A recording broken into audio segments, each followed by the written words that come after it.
What's going on, everybody? My name is Terminus, and today we're here for the 100/200/300/400 subscriber special. Yeah, it took quite a while.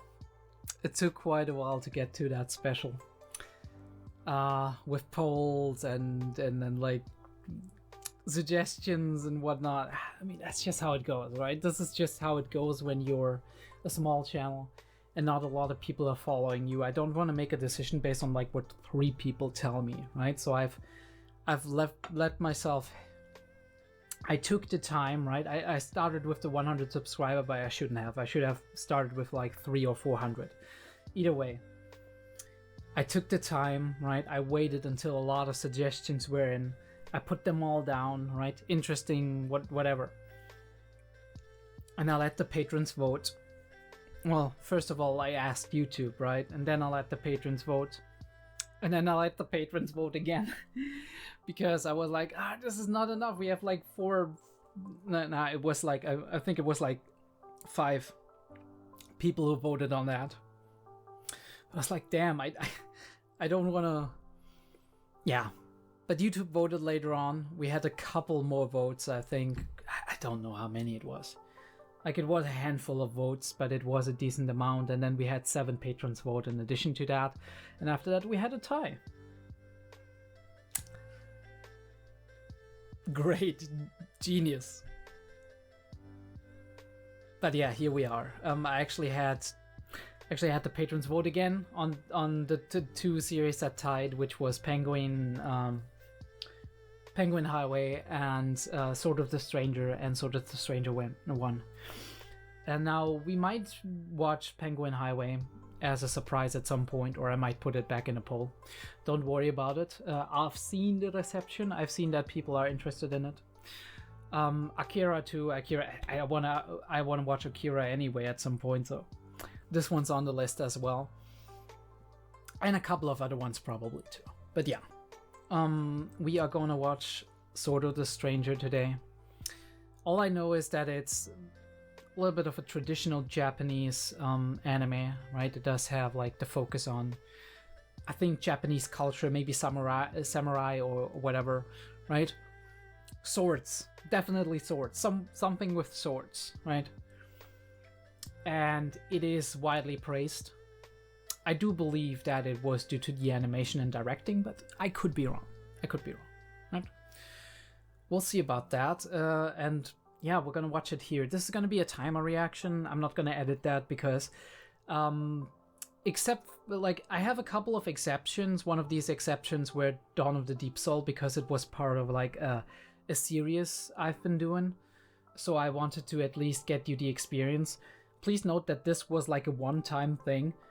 The editing for this one was horrible. It was like editing five episodes of the series, one after another, right? In the future, if like the movie or OVA is part of a series, I'm still gonna do a highlight reaction, like an edited highlight reaction, but it's gonna be more highlights. It's gonna be less like play-by-play, and it's gonna be more like just the big moments, right? Where you do have big reactions, big thoughts, whatever. And this is gonna be it, right? And then we have a timer/pip version, right? We're gonna have that, of course, like low opacity pip and timer. Yeah, this is how I'm gonna do it from now on.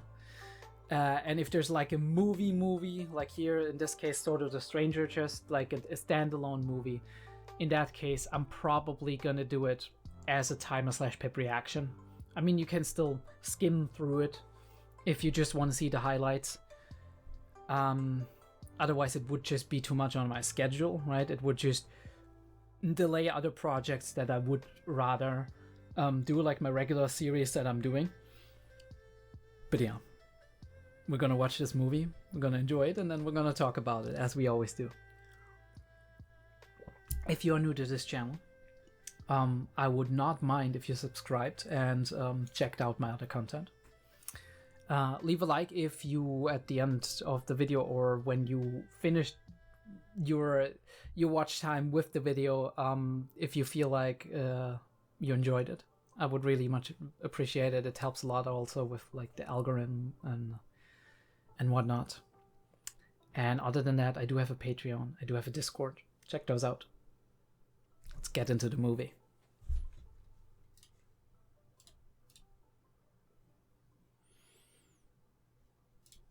Some of the more observant people among you might have realized that my mic is actually not here. I got a new mic arm. Some other stuff is coming too. You might be able to see that or spot that in the next couple of videos. I don't know if it's the next couple. Maybe it's gonna take a couple of weeks. We'll see. But I'm really excited about it because audio quality might become better soon. Even with this mic arm here, I mean, you still hear it, but even with this mic arm here, I can move it. And it's not too terrible on like when it comes to like the sound that you hear. I mean, I'm still checking the sound waves kind of low key, but you know, it's all within like the within the parameters that I want to have. So all of that is really cool.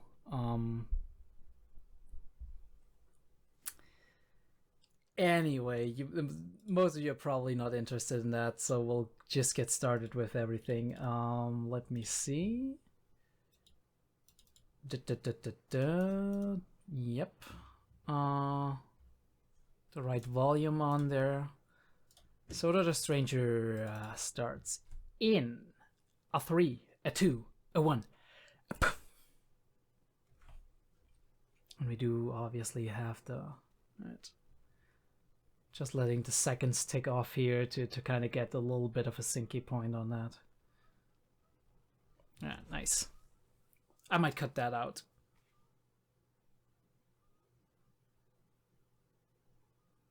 Or I might not. Oh, Studio Bones. Alright. And I've seen stuff, I think, of Studio Bones. But this is older, so... We're running. What are we running from? Oh, this is cool. Like, almost like... Ooh, a fire happening. This is giving me, like, Sekiro vibes or some shit.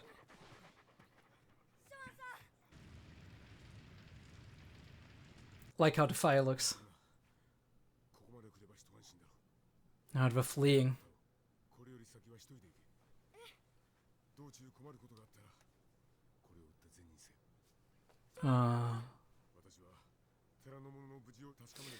He wants to help, right? But he had to get the kid out.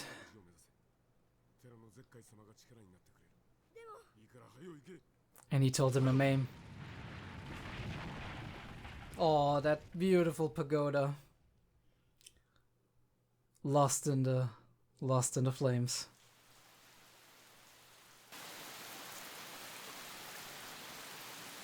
And we're getting back to present times, right? The praying mantis, interesting.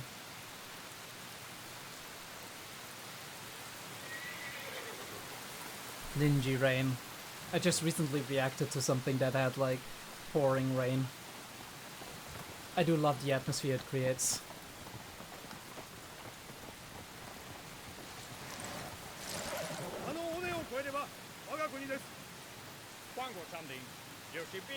Ooh, okay. Chinese people, right? Emissaries or something, right?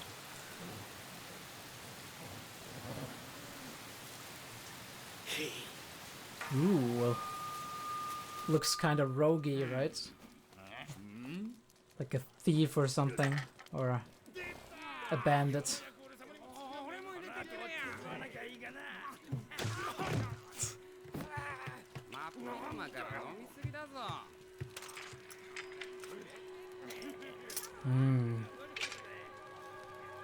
Alright. Bro looks almost monkey-like. Right. I can't read that, okay.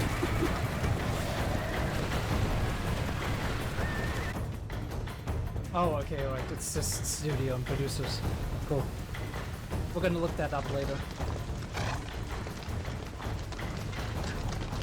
Ooh. Hawk or something. I do love how that starts. Ooh, brutal.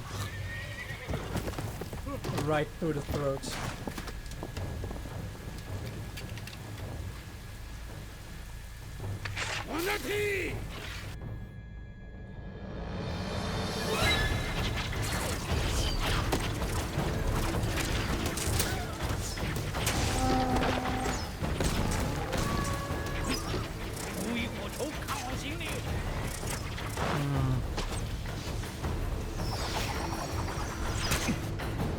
Ooh, who's that? Young man. Using it as a human shield.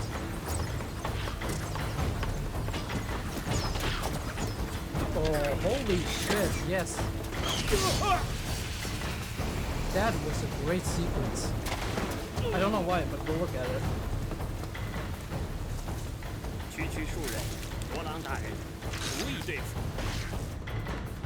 Alright, they'll leave it to him.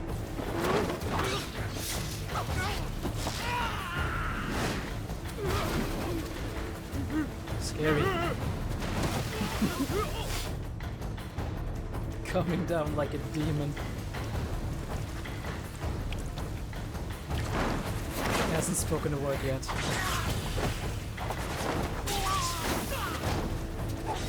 A flurry. I do love how we shake the camera and blur the impact.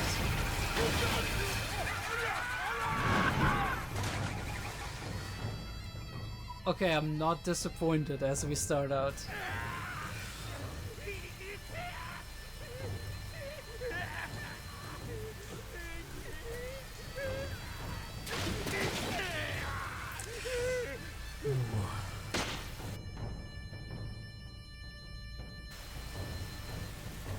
Is he gonna flee? A taunting gesture.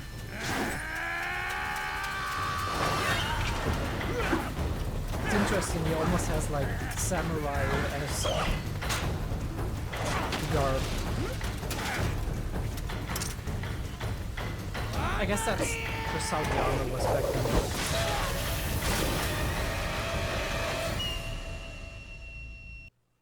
Holy shit. Bro, don't give a fuck.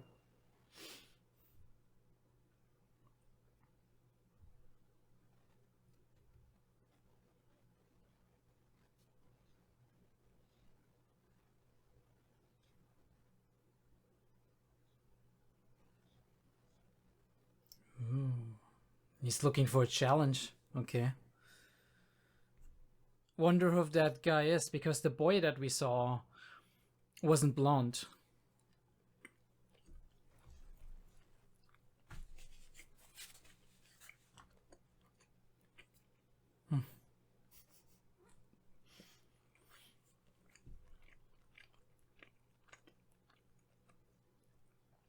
Such a simple shot, but it was so good. And we're at the coastline. And this is the dog, so we do know it's the boy. Is he still a boy, or is this like time skip?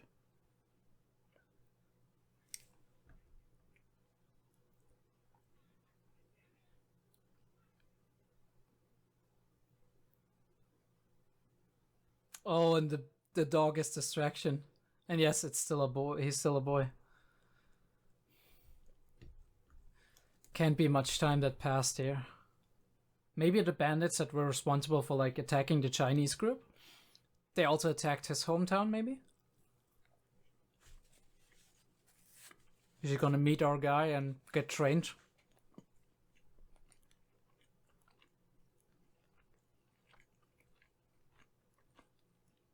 He has a really neat design.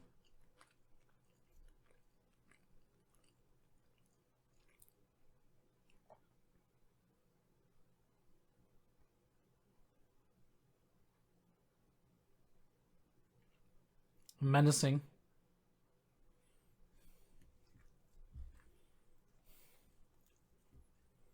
I do wonder, China tried to invade Japan multiple times in the past, so... I mean, the other way around too, right? But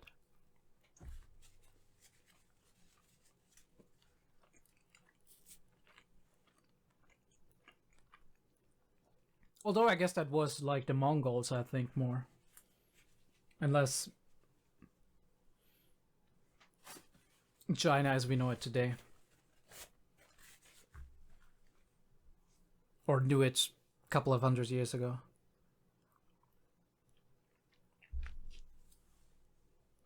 And he has everything hidden in the floorboards.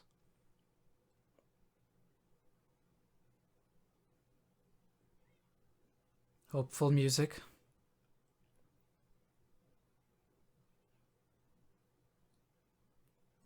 And bro just wants to rest.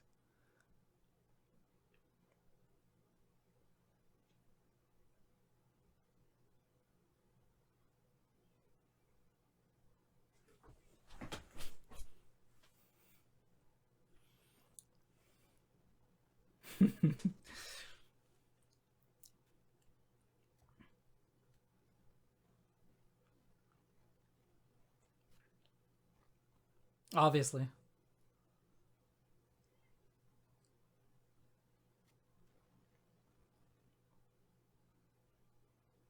think the dog kind of has an idea that he's...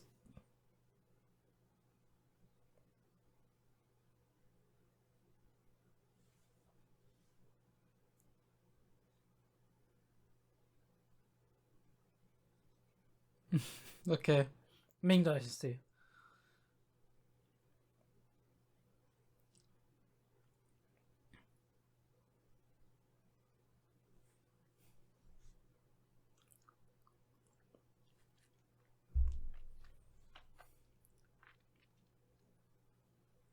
Okay.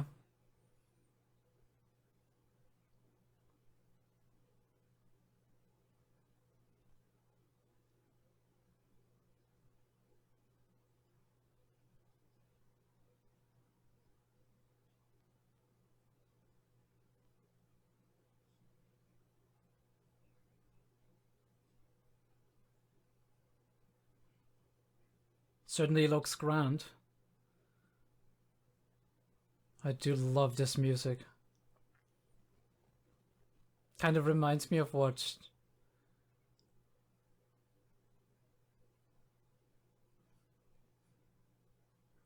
Reminds me of The Witcher, kinda.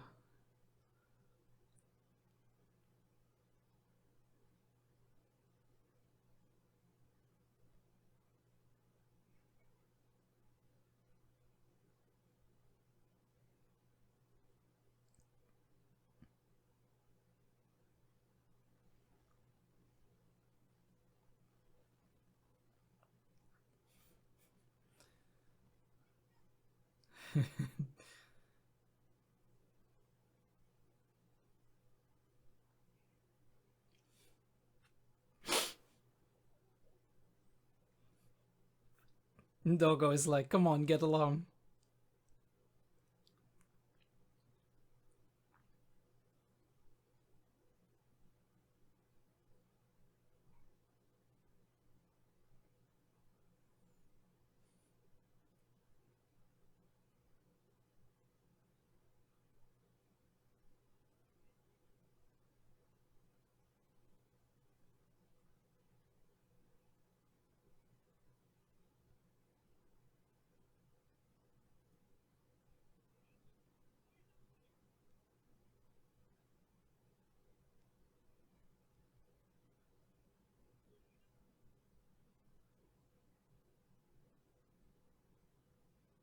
Oh, and he's pointing him there. Right. Alright. Obviously, they're the Lord of the Land, right? I mean, at least the men of the Lord.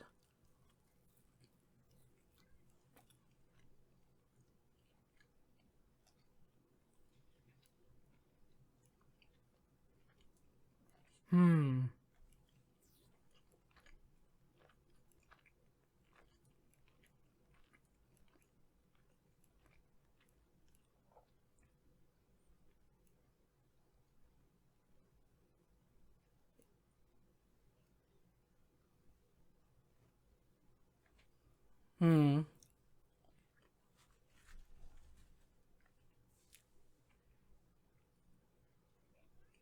How about you try to talk first? He told you not to draw it.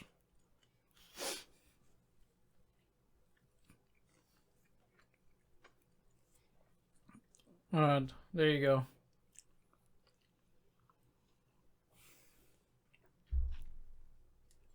Doggo knows what he's doing.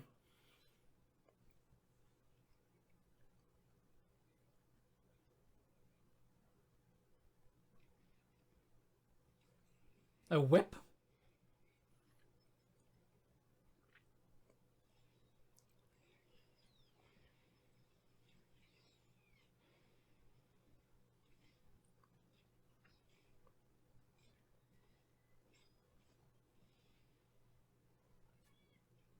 Oh, he got hit. The animation is just fucking insane. What the fuck have they been cooking here?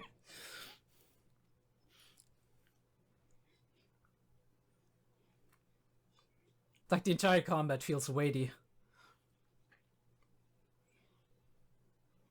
Aren't we improvising?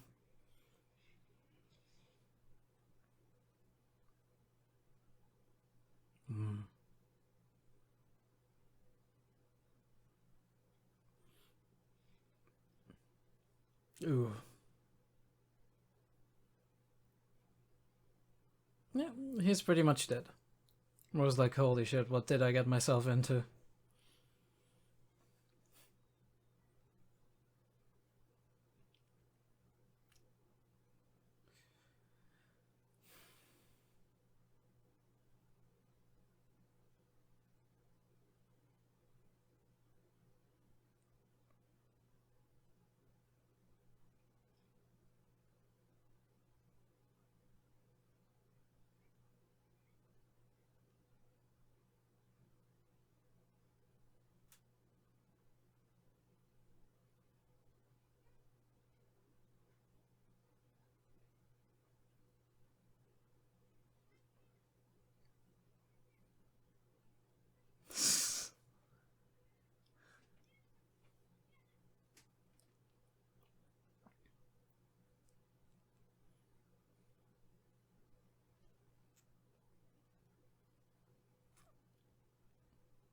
Don't let the dog die, please.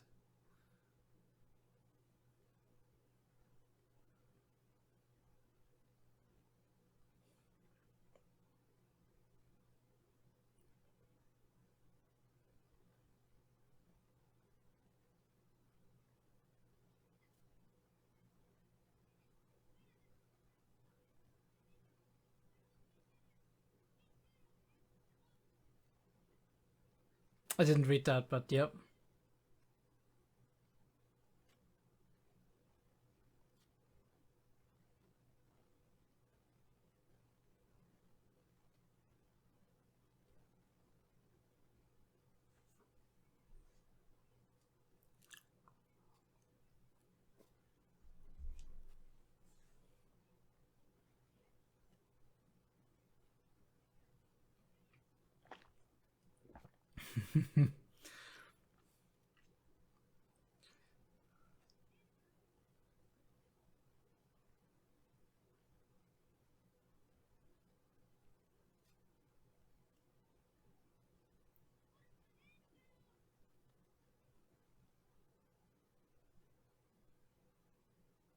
With the echo transition. Alright.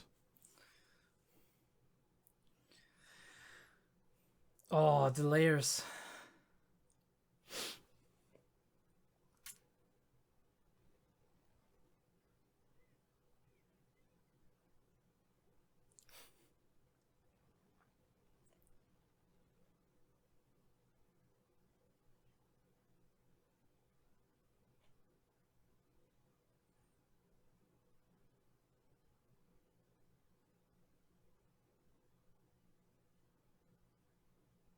Hmm.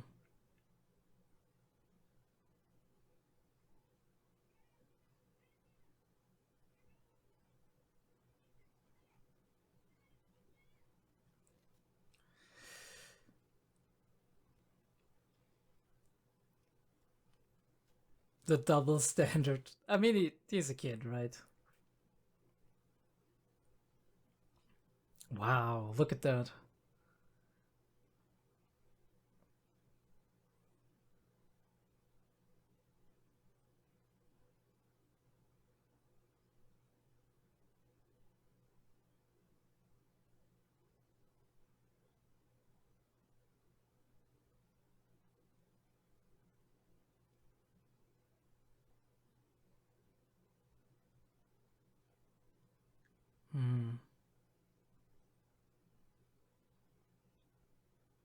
Oh, and they're trying to find the kid. I mean, of course, they are.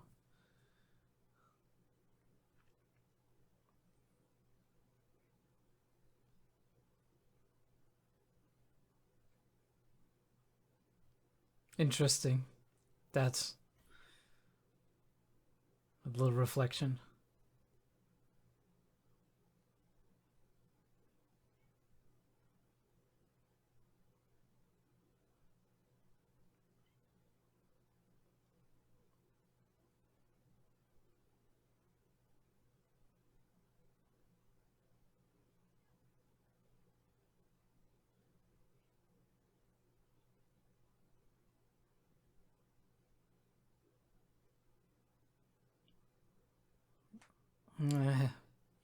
Not really veterinarians during these times.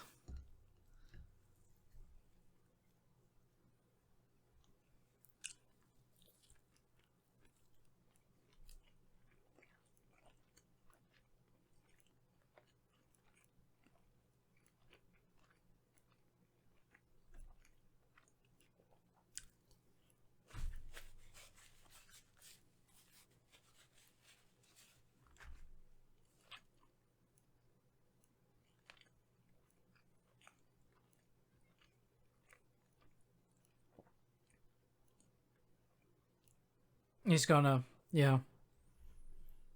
But how is he gonna swallow?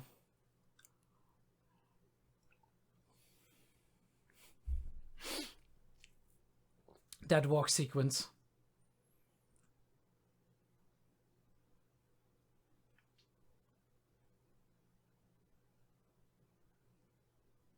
And they see the gruesome scene.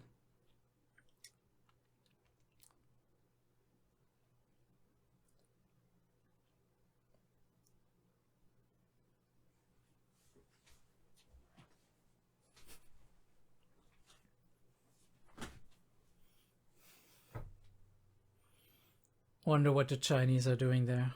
Also the... okay.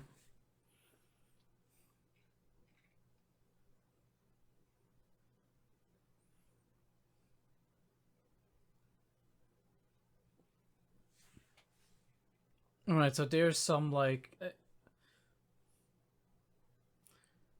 uncertainty going on among them.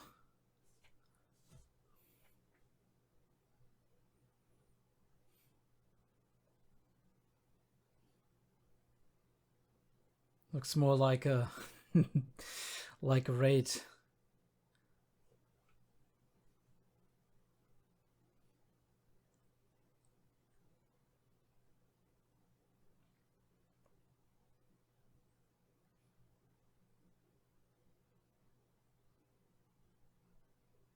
Alright, we do have an onsen.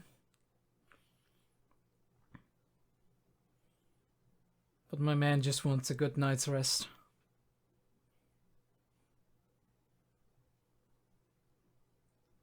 This stormy night.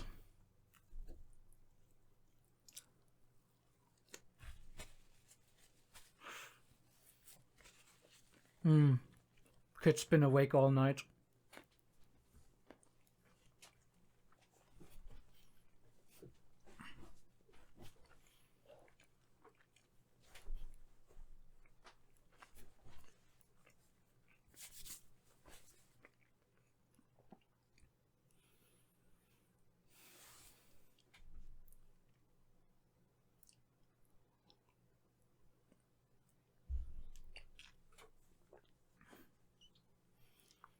Yeah, and he would have done it earlier, probably.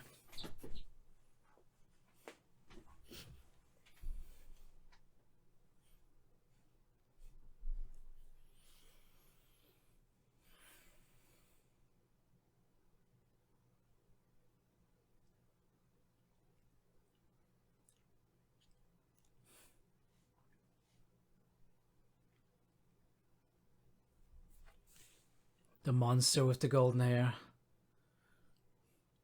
He doesn't look Chinese, so...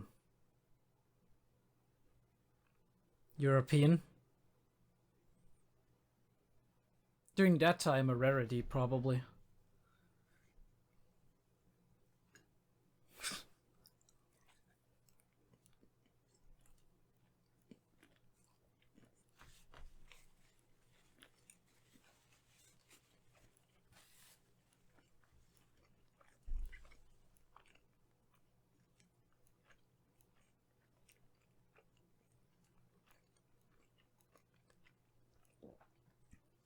Maybe he's from that province, right?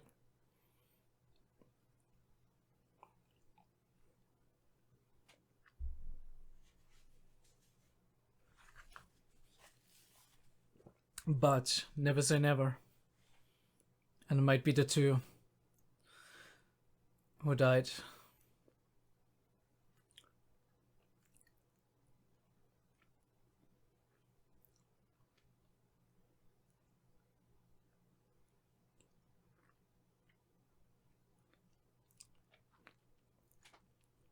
So it's gonna happen on the full moon.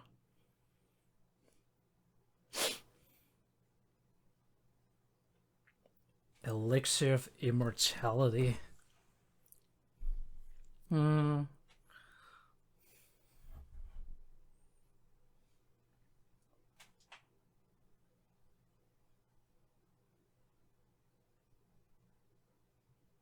Yeah.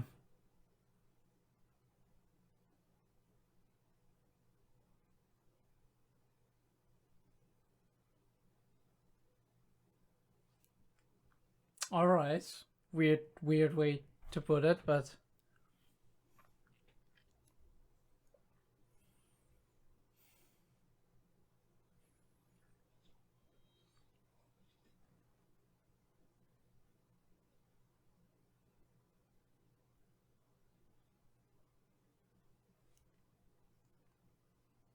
all right.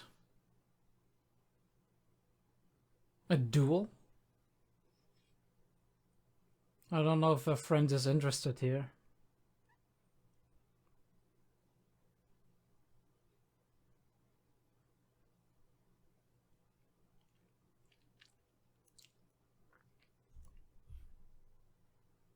Kids over here playing Beyblade.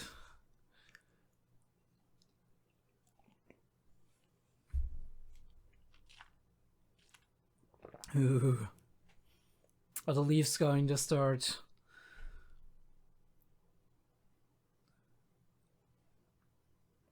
No.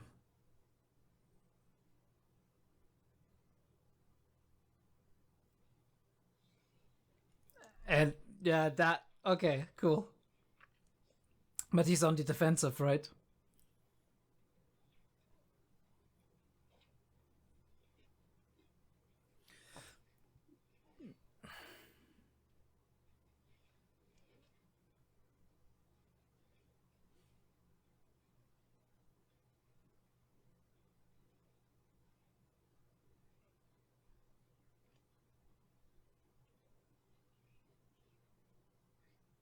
Maybe he just attacked him because of the sword. But that'd be weird. A lot of people have swords, right?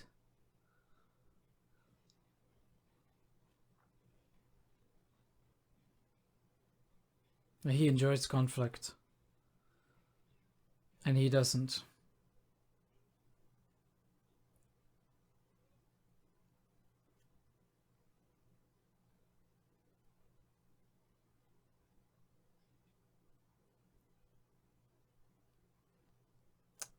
Just randomly attacking people, right?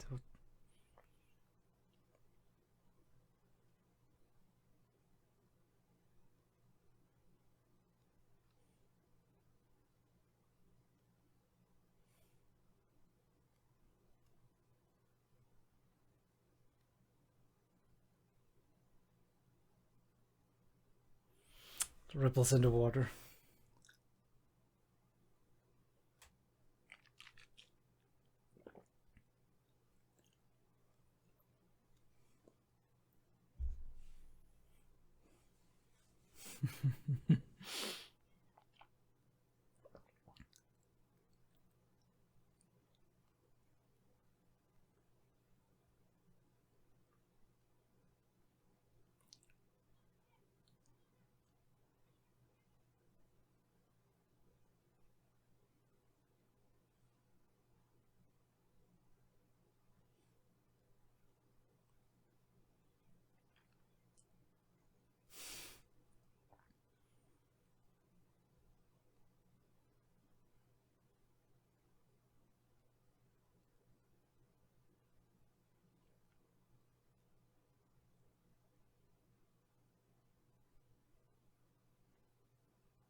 Yeah, I mean, he has reason to be suspicious, right? He has reason to be careful. He's being pursued.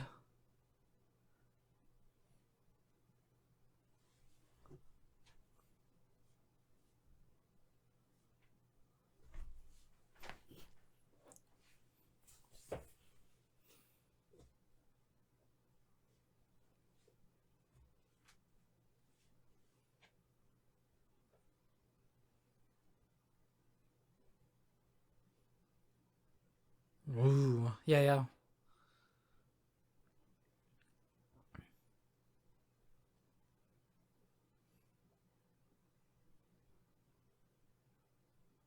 All right.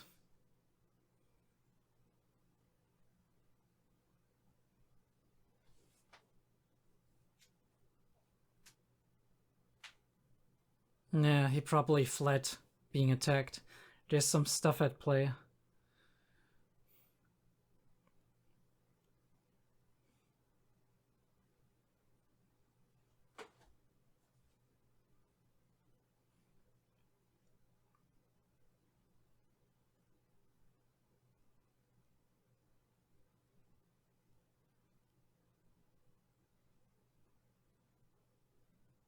But man, the the little duck.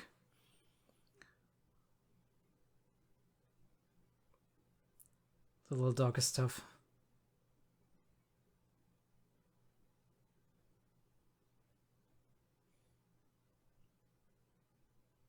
Alright.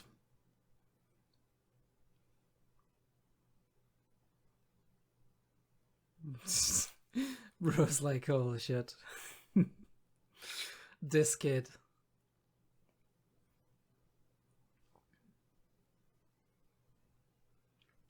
Looks like a war. And him in the middle. Flashbacks. PTSD. Literally.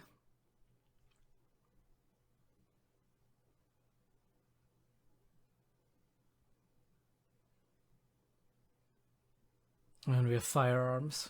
Okay.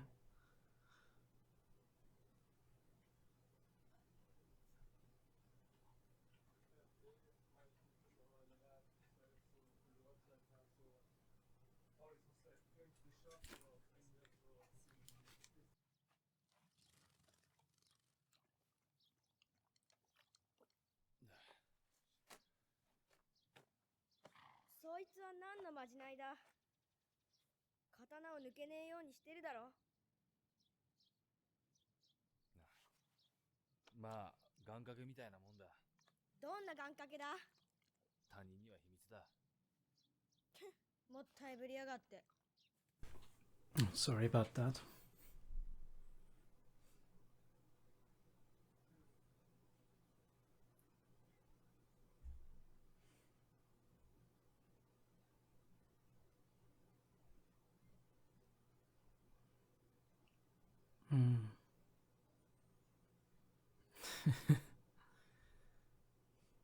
Yeah.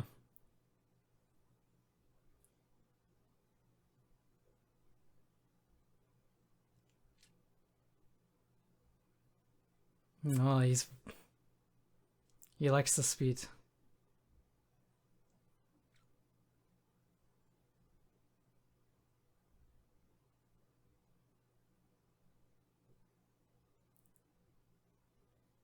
The adrenaline, the wind through your hair. And they're sharing, right? Sharing experiences.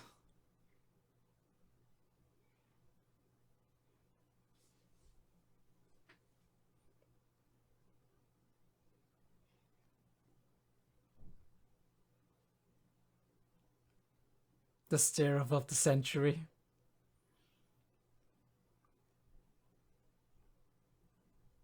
And he's teaching him to ride, I guess.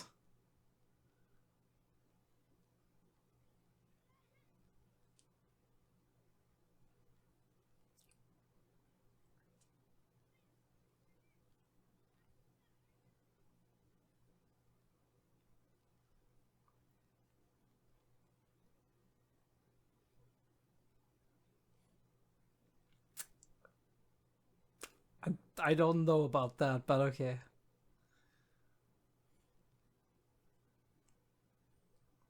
To be fair, I don't know enough about horses to say if that's true.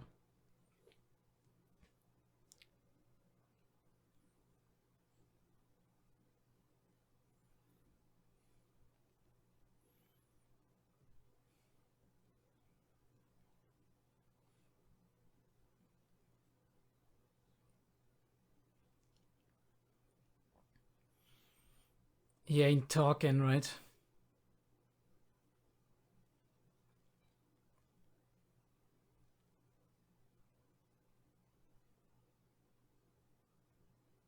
Yeah, bro is gone.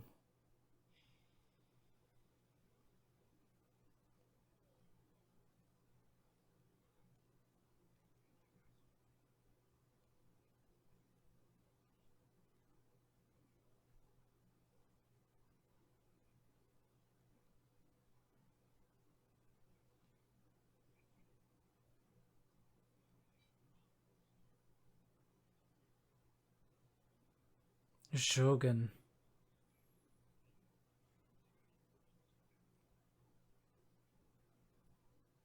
I mean, it's also hard to communicate, right?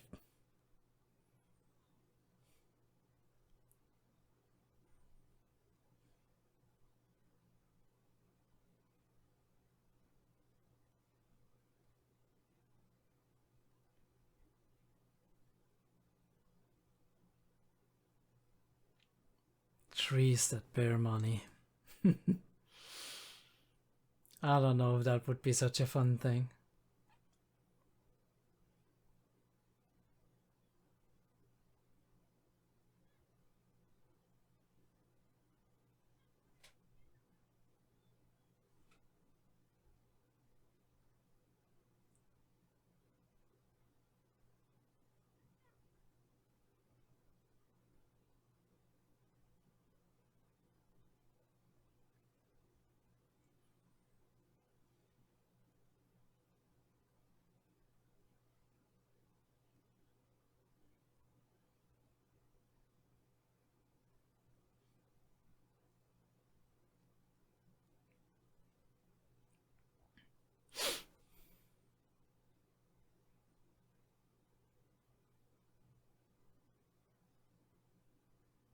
Alright. Yeah, and obviously that's an incentive.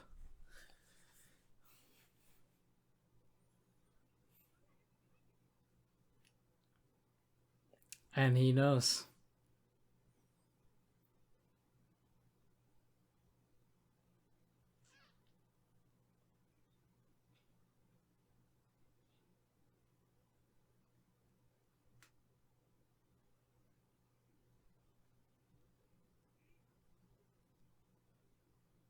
Training, footwork.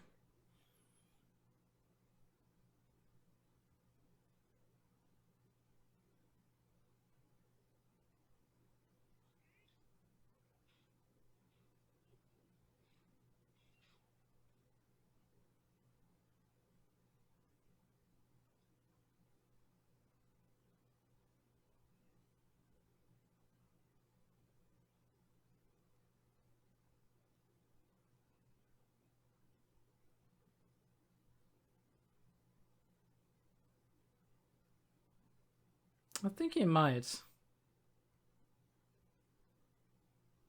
And even if he doesn't,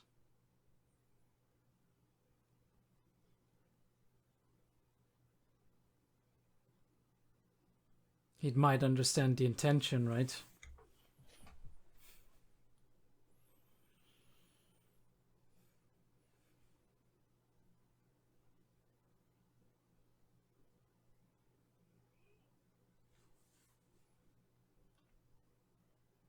I don't think he's gonna be a challenge for him, but... Oh, great. Grandpa's gonna make some money. But they're gone.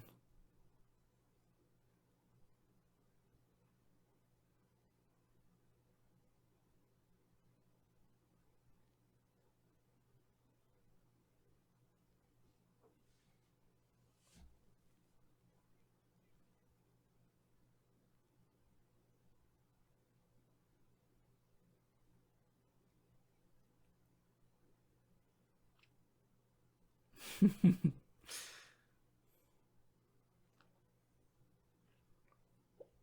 they're establishing a rapport.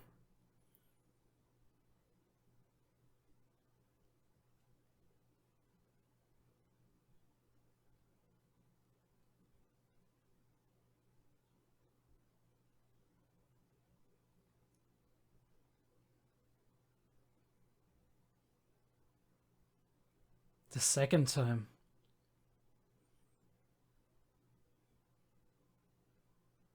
Oh, this might be our guy, right? I don't even know if we know his name, right?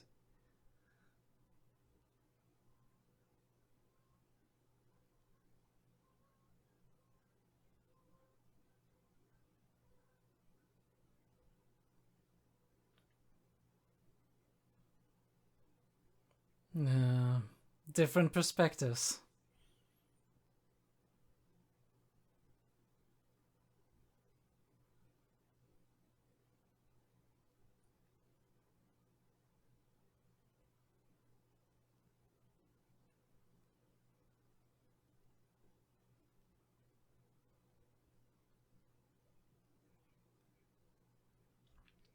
He's a bit of a scoundrel, isn't he? Or at least ambitious.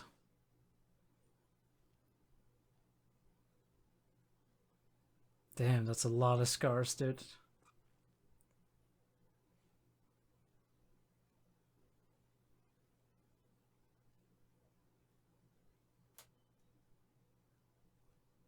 Long ago.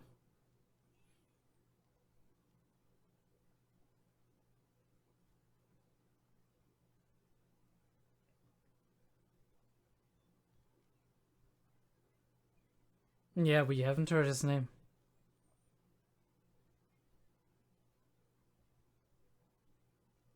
𝐿𝐴𝐏𝐲𝐬.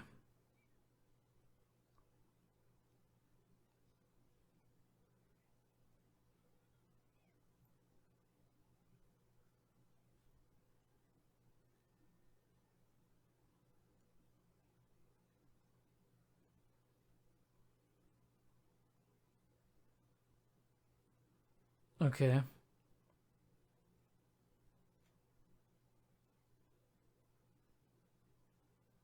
And he dyed his hair. Okay.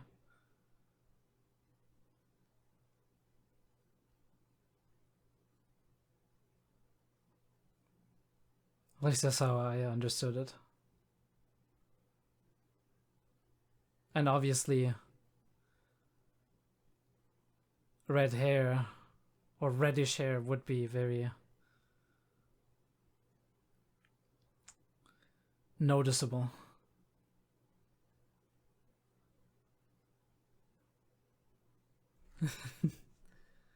A southern barbarian.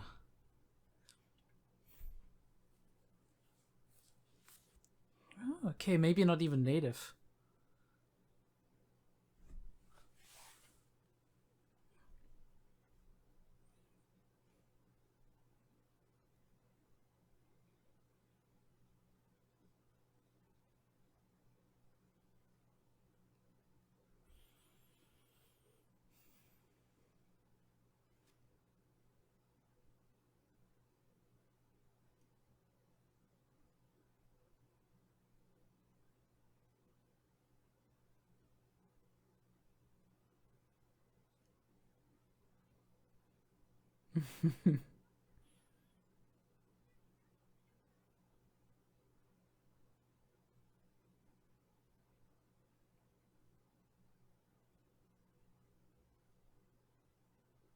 There was somebody in the background, yeah.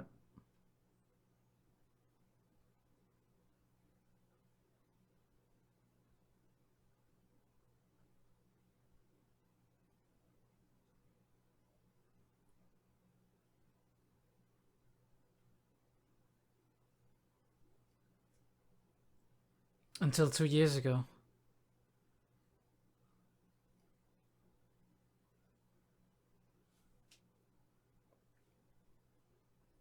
Right. He died too, right.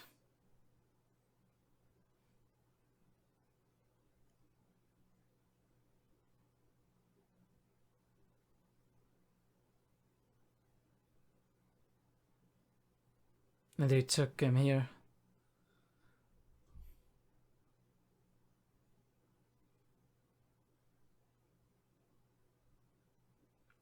Alright.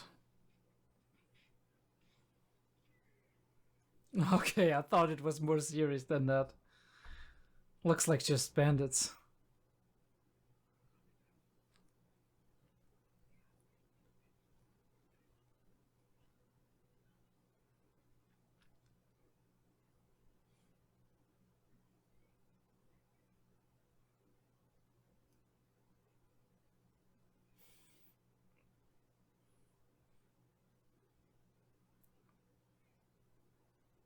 It's just insane how easily people kill, right? Or kills.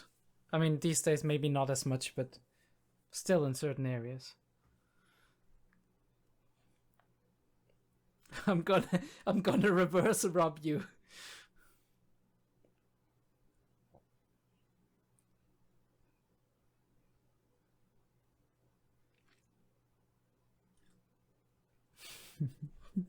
Ka-ching?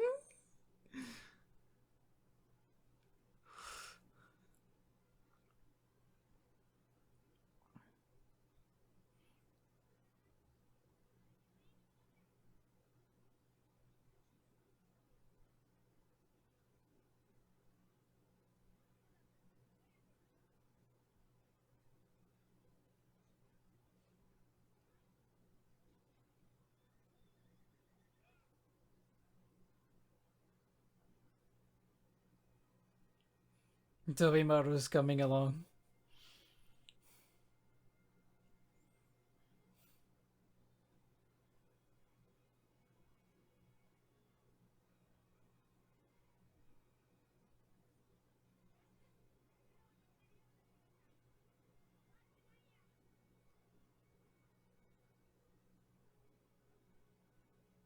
Ah, that's a nice shot.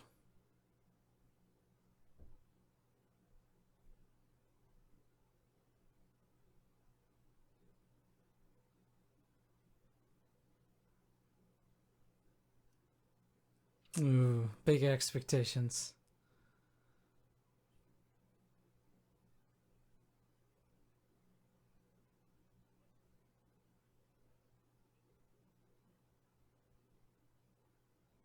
What do they want with the child, though? What's the plan? Also, bonsai tree.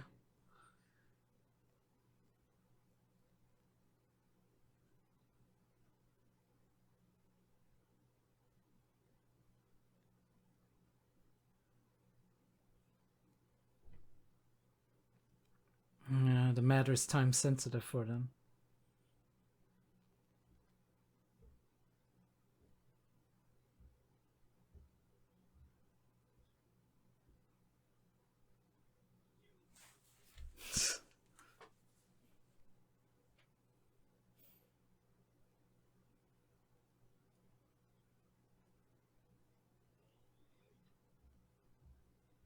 Bro might not have a year or two.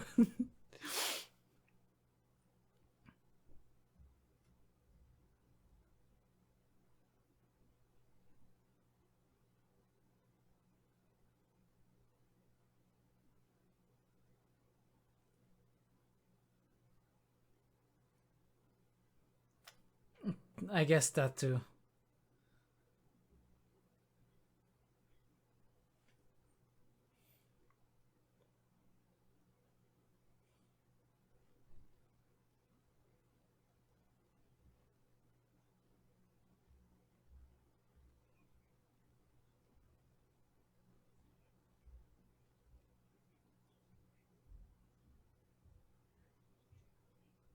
Sect. Alright. Like sect like a cult, or is that something different? It feels like, I mean, this is Buddhism, so I wouldn't think so. Maybe the term is used differently.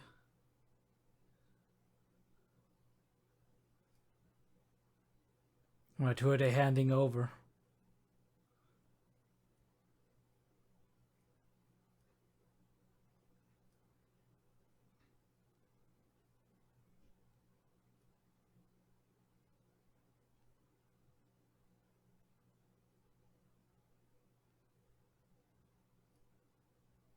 bamboo, bamboo bottle.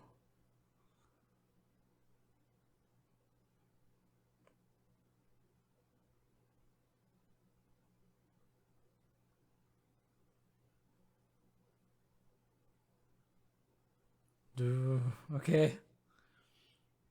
Interesting.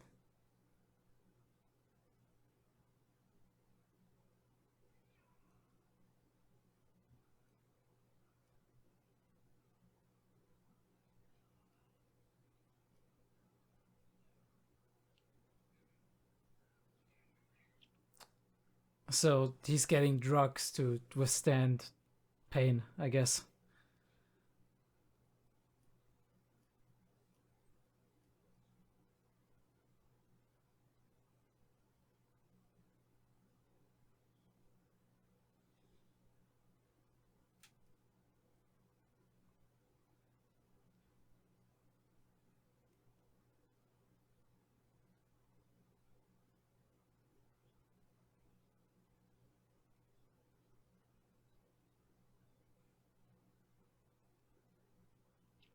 That shot is interesting.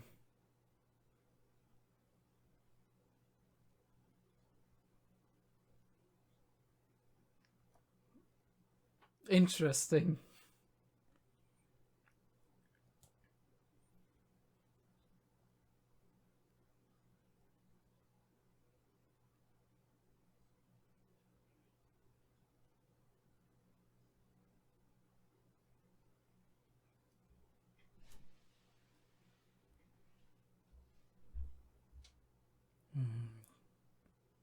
The lure.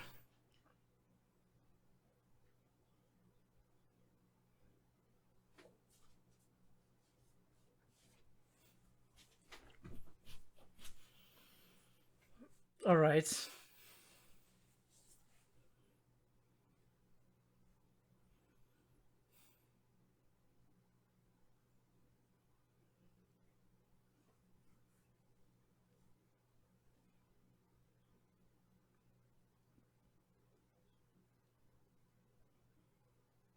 He thinks he has the upper hand here, making demands.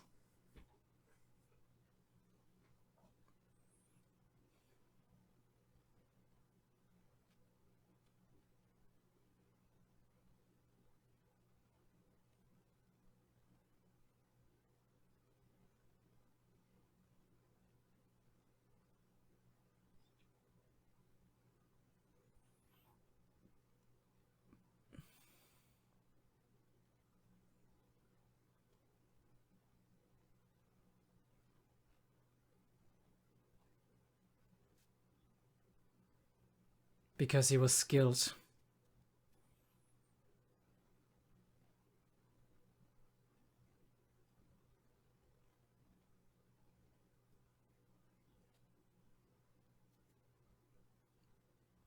He does not believe in the emperor. He doesn't believe in the prophecies.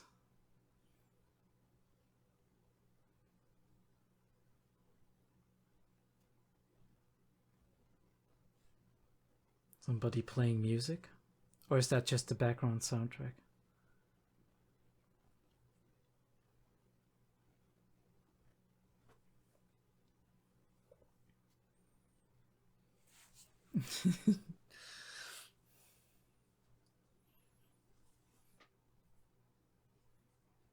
Yet he says he's gonna raise his status to match his streams. Isn't that kind of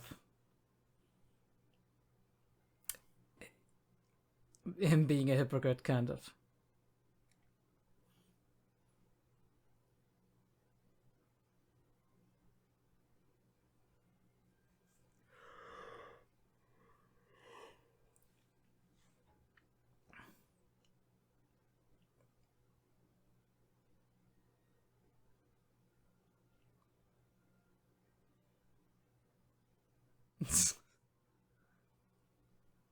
Holy shit, what an image. Oh, I love that. At the water surface. Reminds me of Frieren.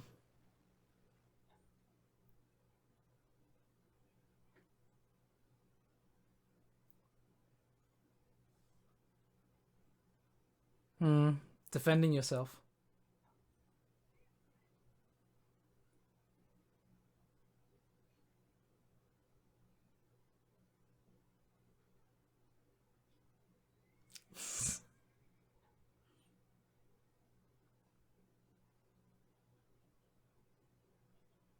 He's starting to like him.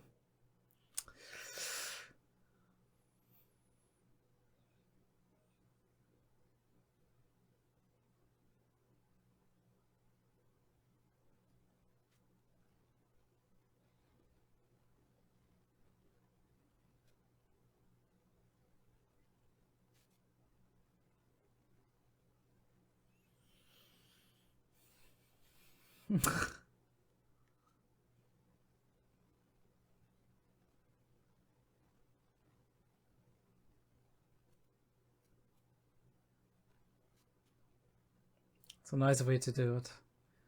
Though I don't know if it will... Don't know if it will eliminate those streams.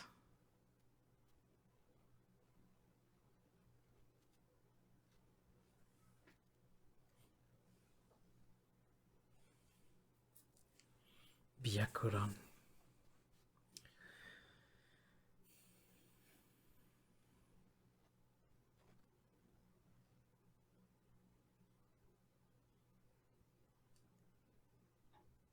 And that is a question. All right.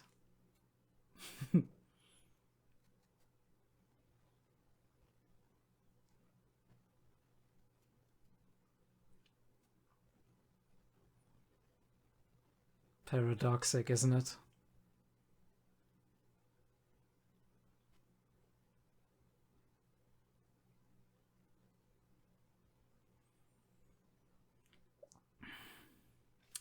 And hence his emotional reaction, right, earlier.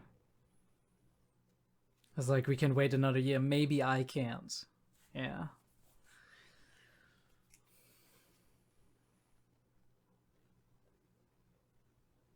Because that's what enraged him, not that he was speaking bad about the Emperor.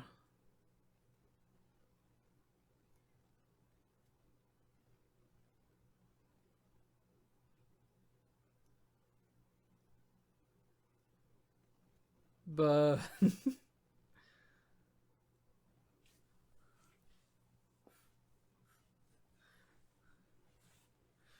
oh, he knew.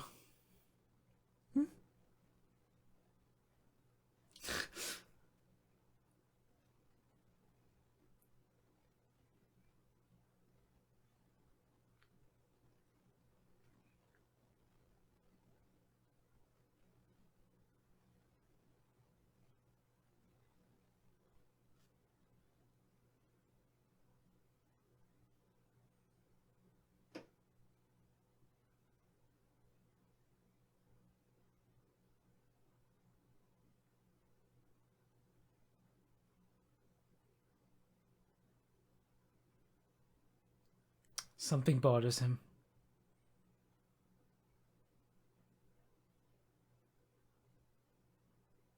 And he's leaving, right?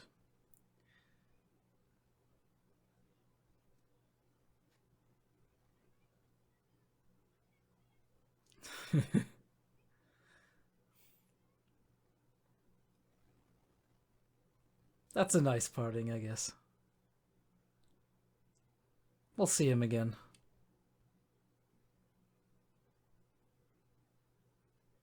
Wonder why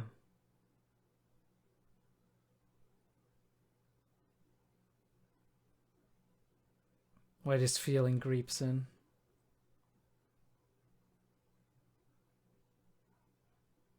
And why put 𝐸𝐴𝐺 on a leash? I mean, maybe it's just a...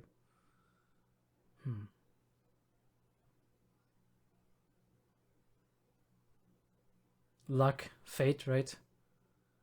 He's coming back because he needs his shoe fixed or something, and then... Or he needs some place to fix his shoe.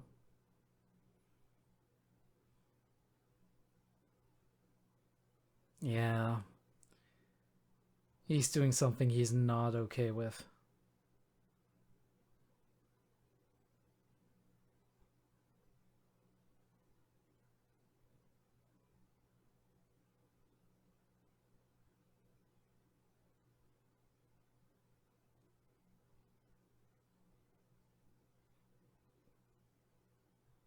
Yeah, obviously.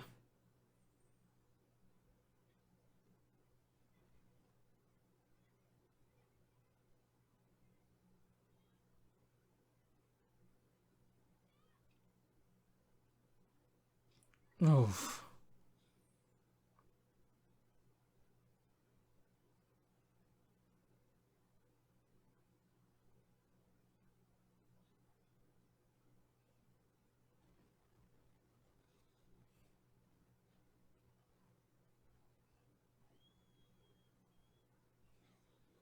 Yeah, and they're a lot more skilled, of course.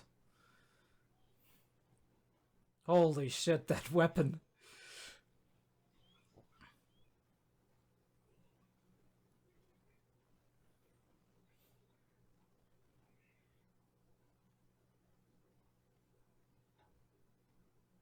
Oh no, but it delayed him.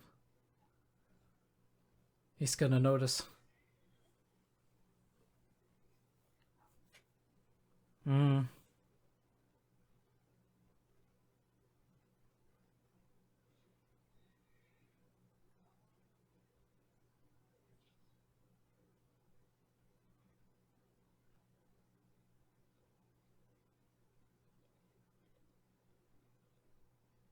Oh, that is cool. That is a cool shot.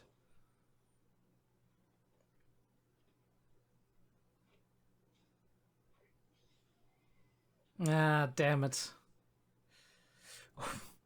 And he's just going for the running start. But obviously the horses are too fast.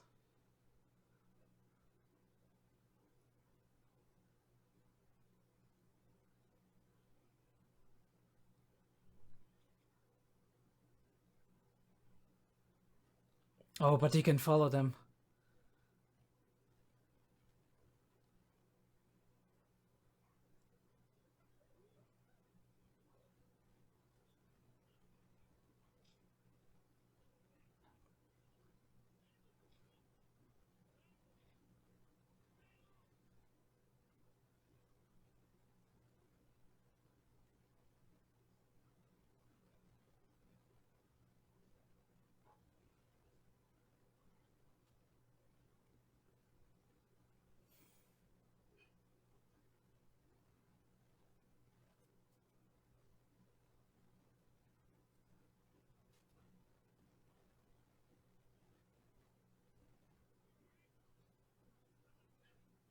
Hmm.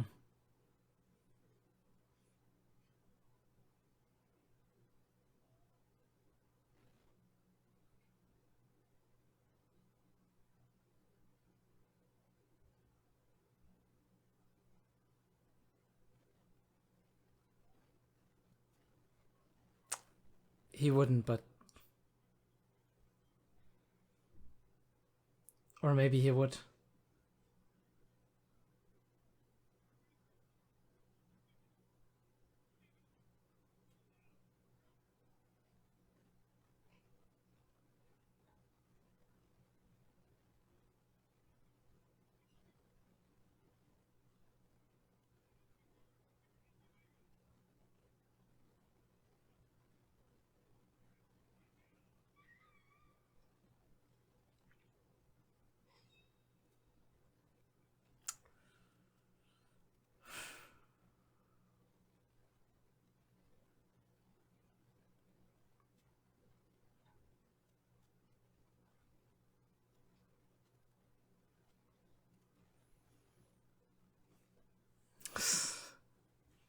You tell him. Holy shit. Principles, right? Morals. What does it take to abandon them? What does it cost to uphold them?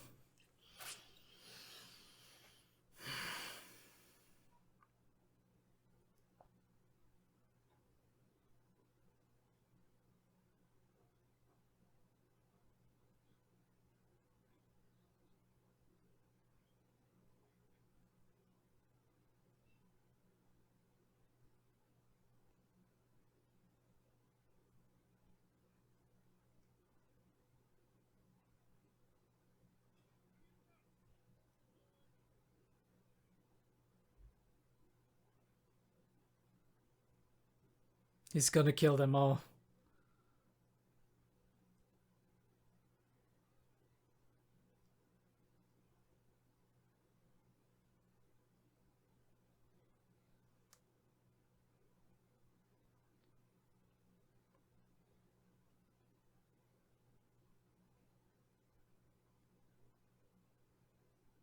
Holy shit, what the fuck is this thing?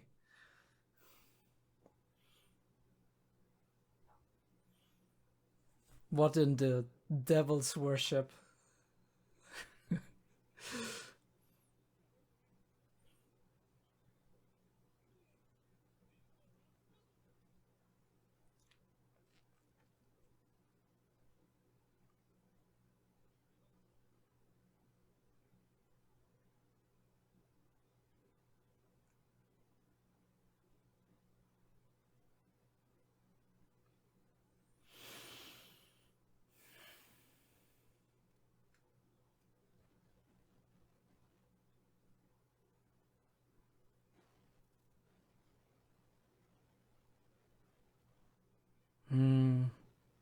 Although he didn't do the traditional one.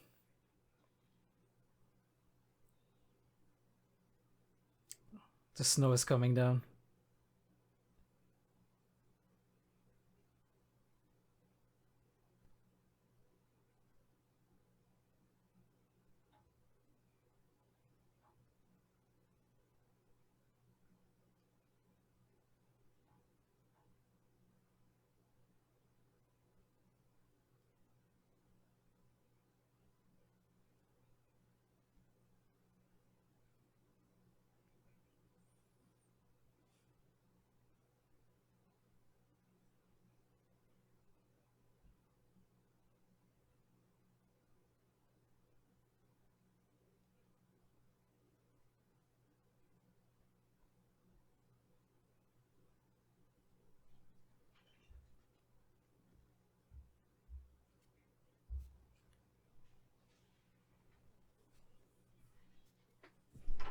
All right. He's definitely not stupid.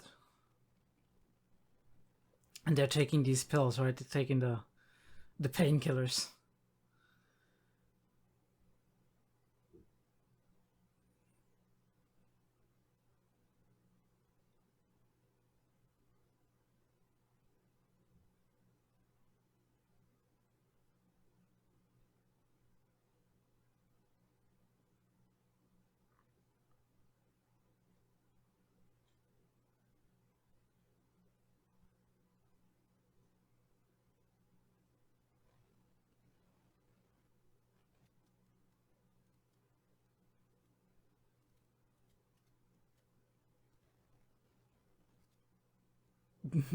Why the fuck you lying?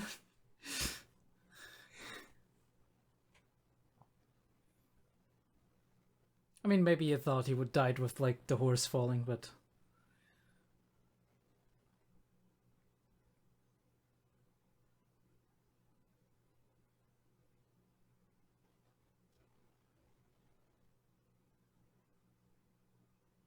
He should speak Chinese, right? How cruel to say that to a child.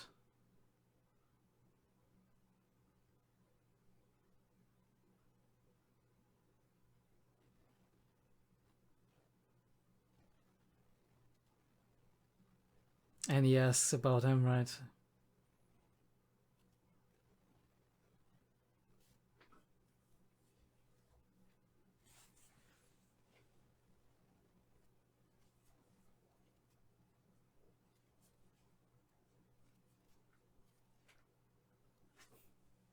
Yeah, and his reaction will obviously show that he's a friend.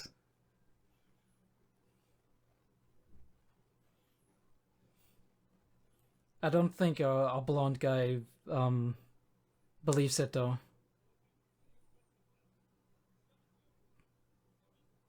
The music again, holy shit.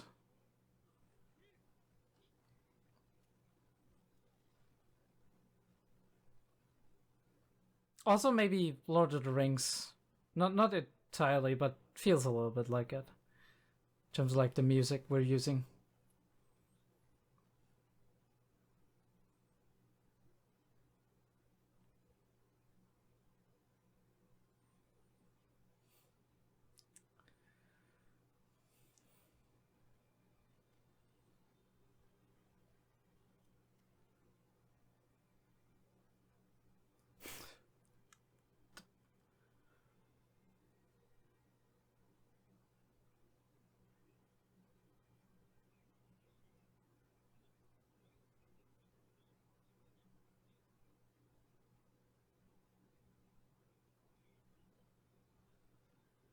To a man you never knew. Got his rank because of status.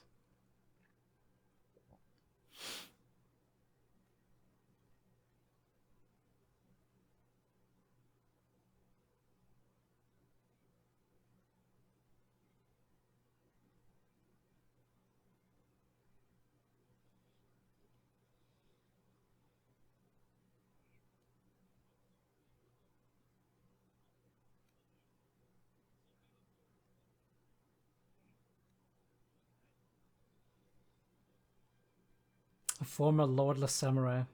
Obviously that's a great dishonor, right?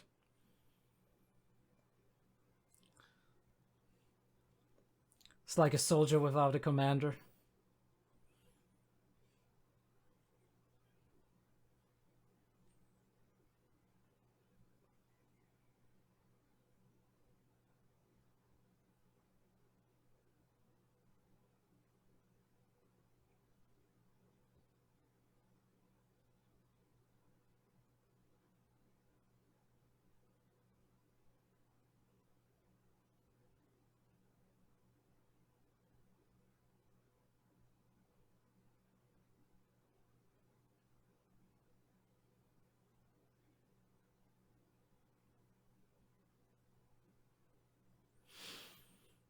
Alright, so they used the Lord as a shield. What a fucking... what a dirty tactic.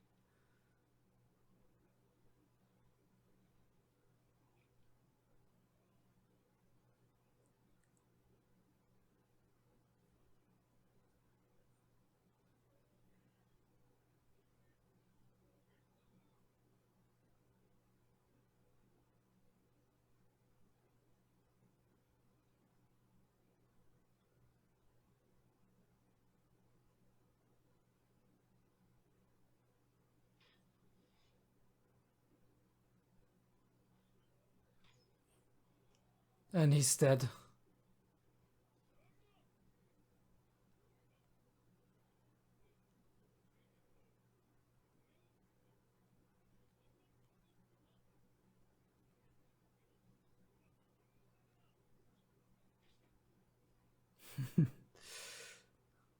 A grab for power.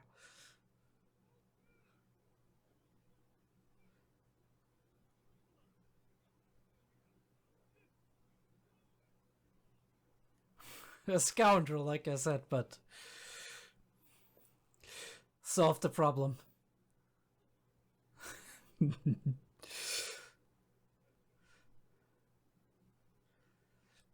Yes.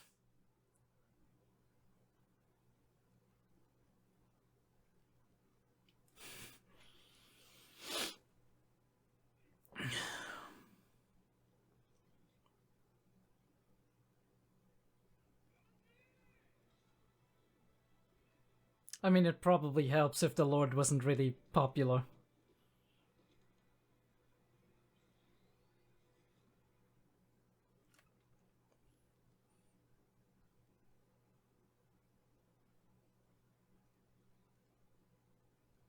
Damn, bro is done.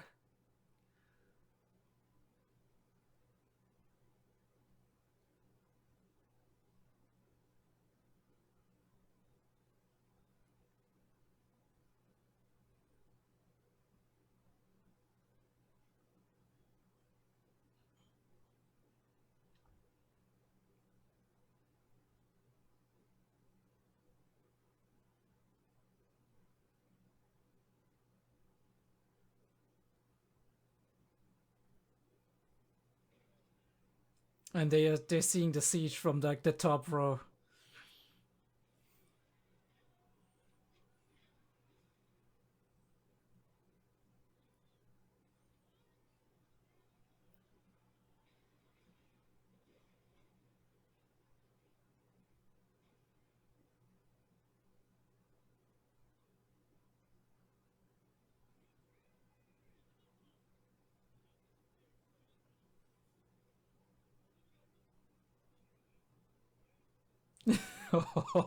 Okay, we're gonna.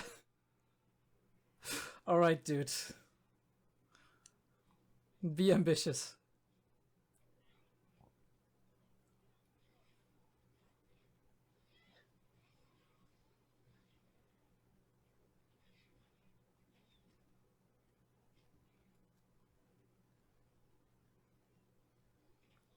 And obviously, they do have their combat medicine.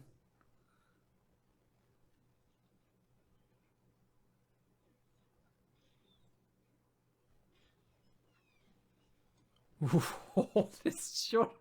Holy shit, this shot was so cool.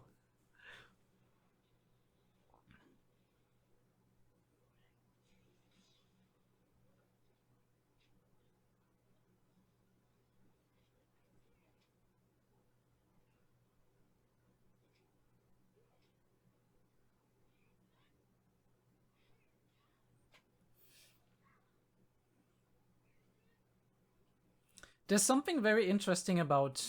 We'll talk about it later. About not being able to feel pain.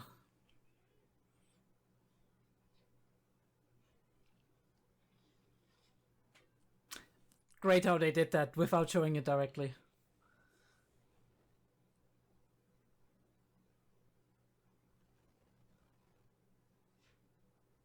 The music is great too. Like how we built the suspense. That point of view.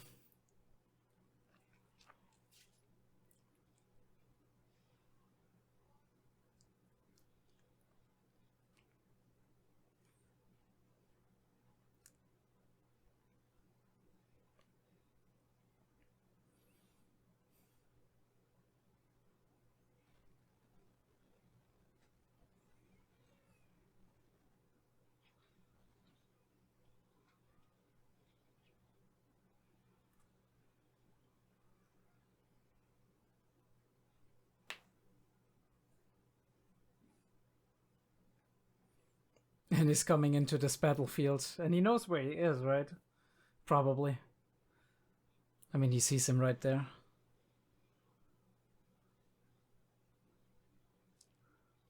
All the police.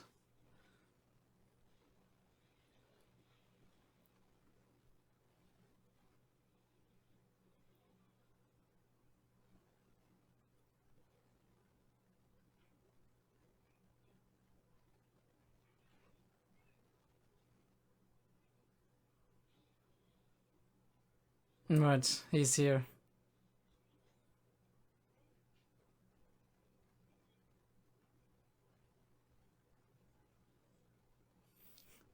And he thinks he can... Oh, he thinks he's better now that he has a spear.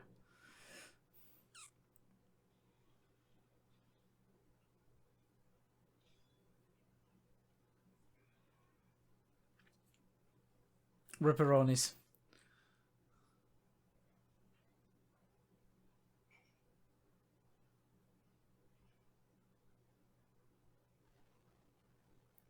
We go through all of it. Okay, okay.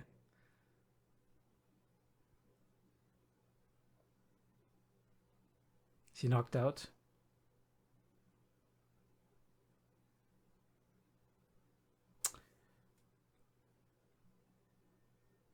Yeah. He's flashing back.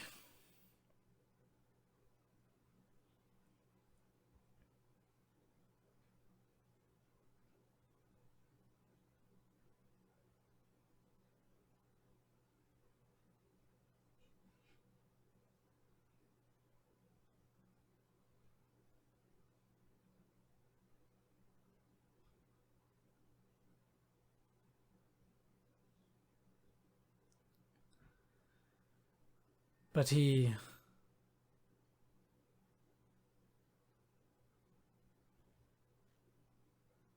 Okay, and this is why he left the war.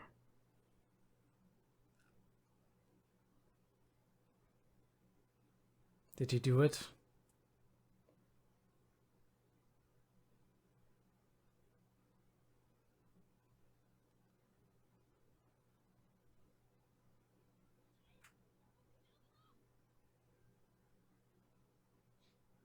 He even made it easier for him.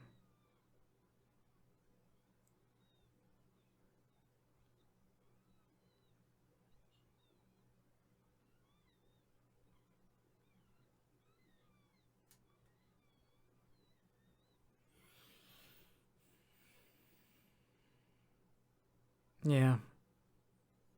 And this right here, right now, is his redemption, right? Or at least maybe a part of his redemption, if he ever is able to start forgiving himself. One snowdrop falling on the sword. Holy shit. That symbolism.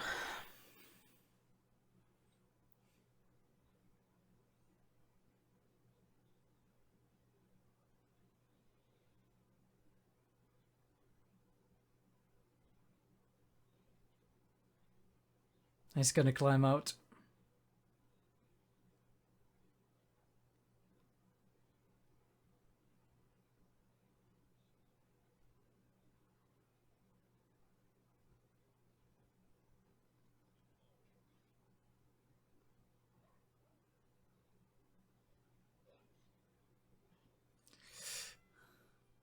And he doesn't want it to get hurt, of course.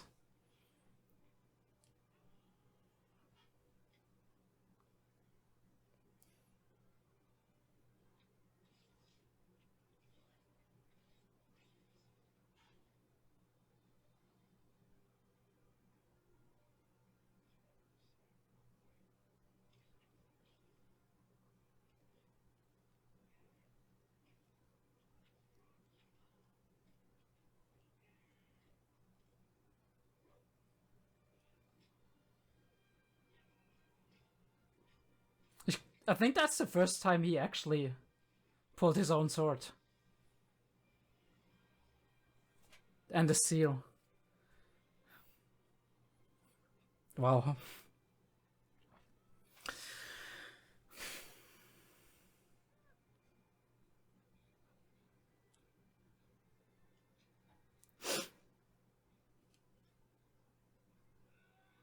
And he's gonna throw it.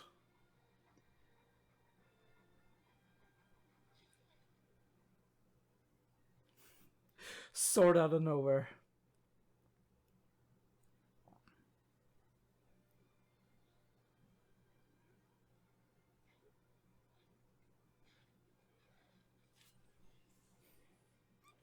He's actually giving him somewhat of a hard time.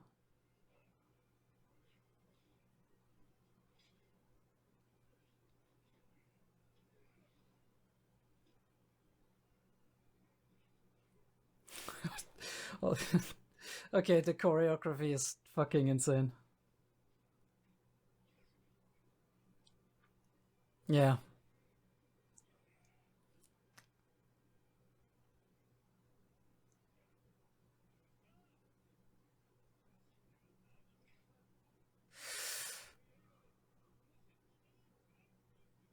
He's gonna die.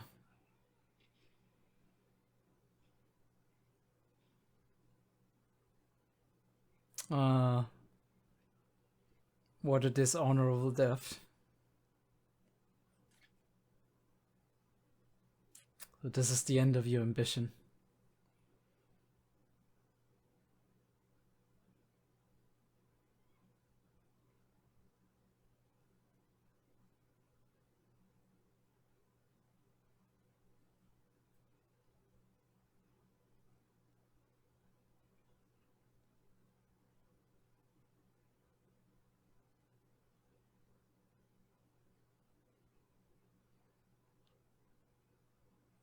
And he's just about that battle.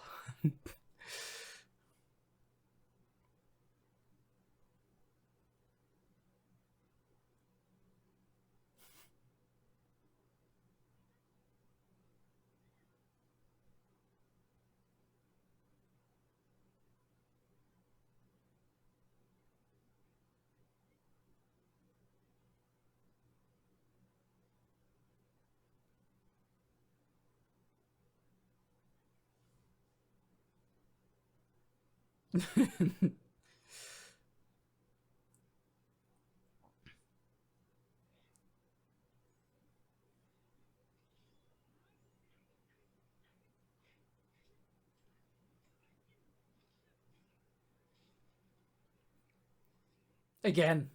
What the hell? What were these animators smoking? What were these animators smoking?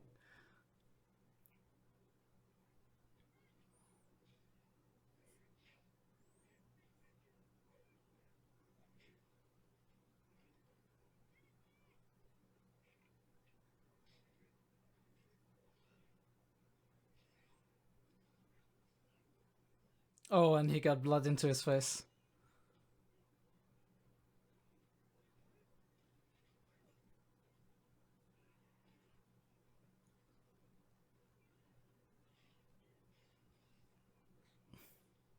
Oof. Burned his hand, probably. Ooh. Holy shit. He caught him.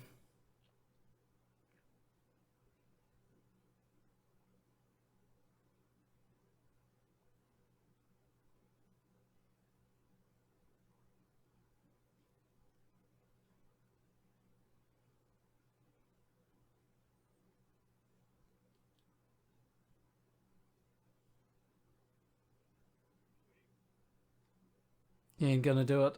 He wants to fight him.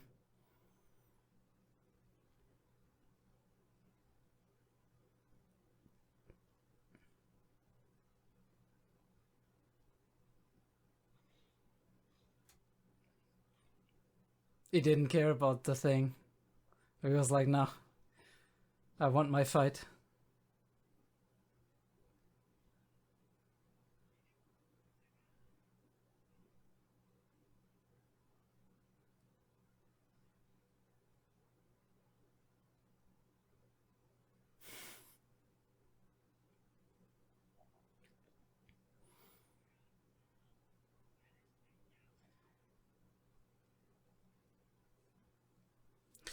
I mean, what else did you expect? He's still alive.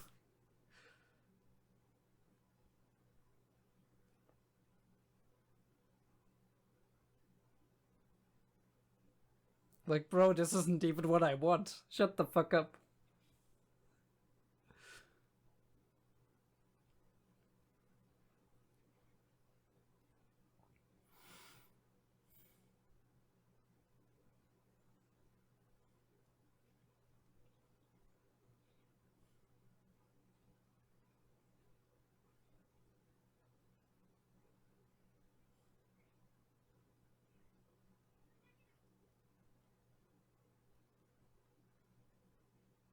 Oh,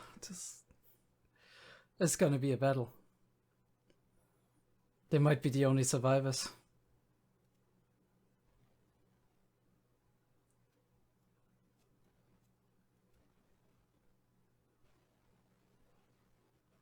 Is this where it ends for him?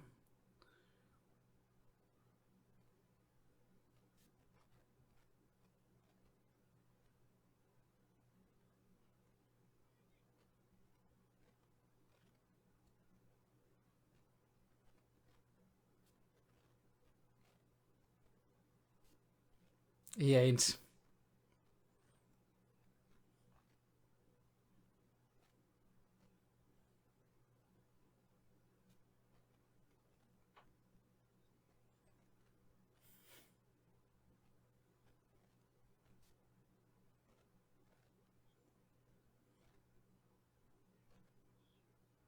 A kindred spirit. Not exactly, right? He's more... Right? He wouldn't seek aggression for himself. Nanashi, but...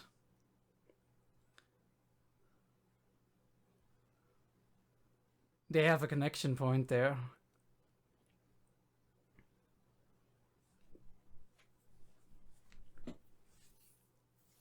The shot.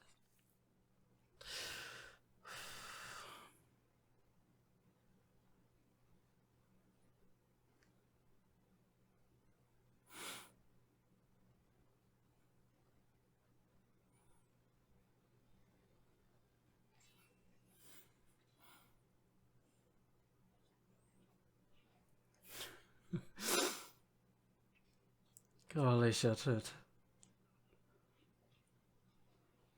That is masterful directing.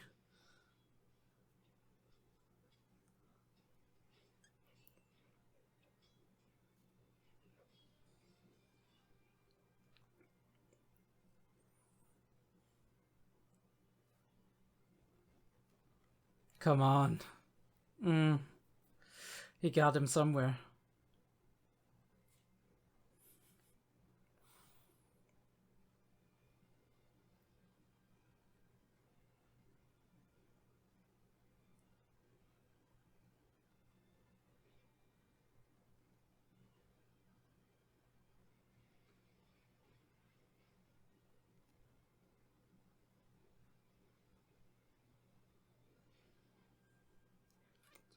Of course.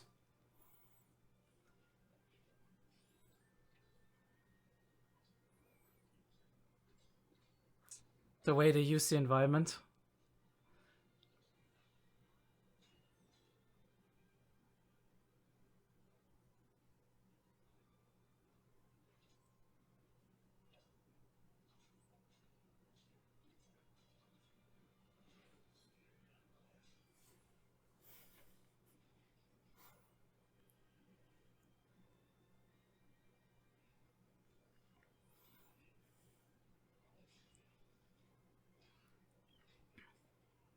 Did he catch it with his hands? Oof.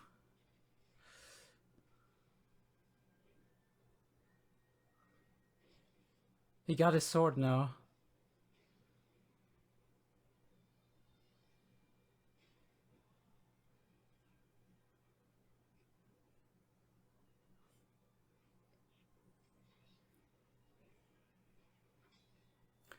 Did they literally just change swords?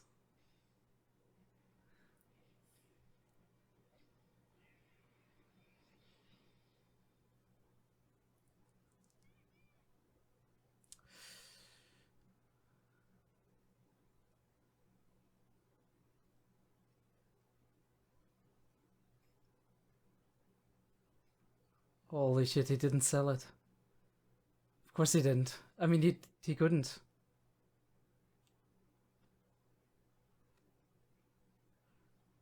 For a second there, I thought he was dead.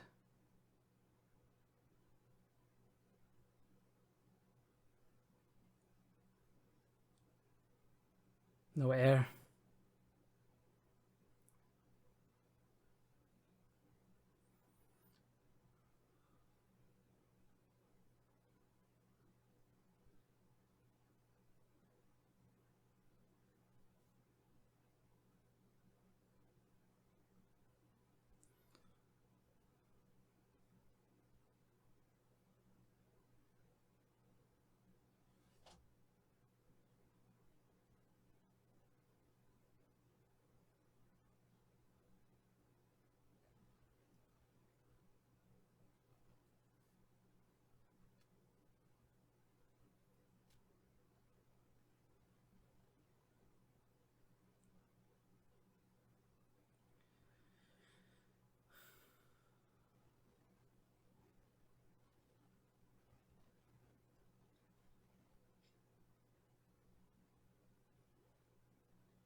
What a scene.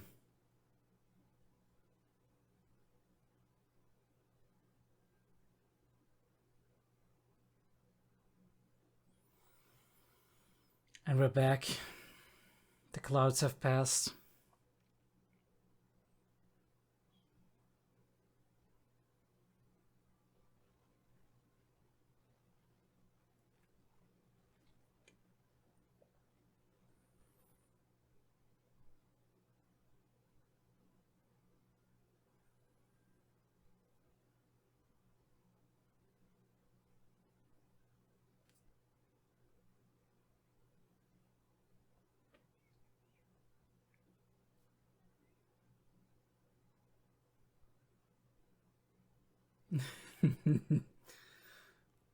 What irony.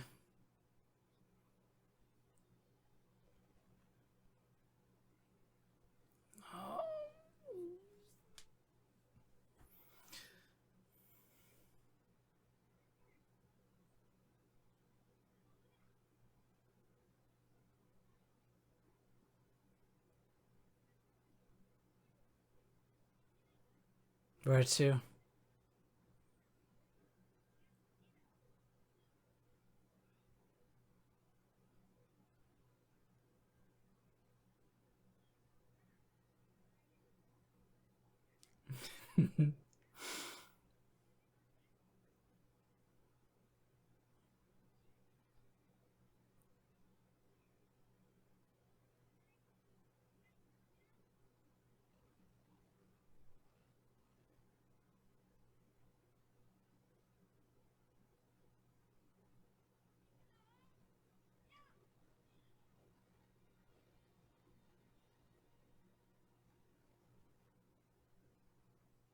But he's still bleeding.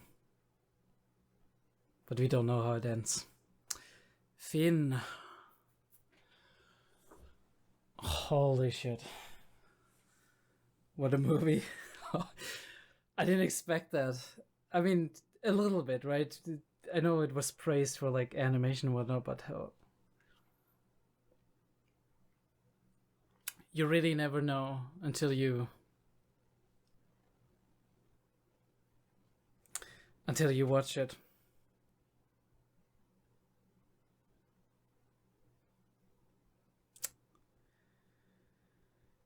Studio Bones. Whoever animated this, holy shit, dude. I can't. It's not even about like, I mean, but yes, it's quality, right? Like the directing, the shots, the choreography. They nailed it. It was such a simple story too.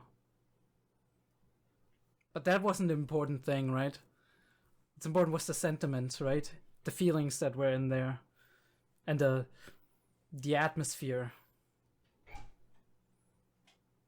Like, it might not have been all that old of an anime, but it felt like a really old movie. But in a good way, right?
Holy shit, Kodak. What the fuck?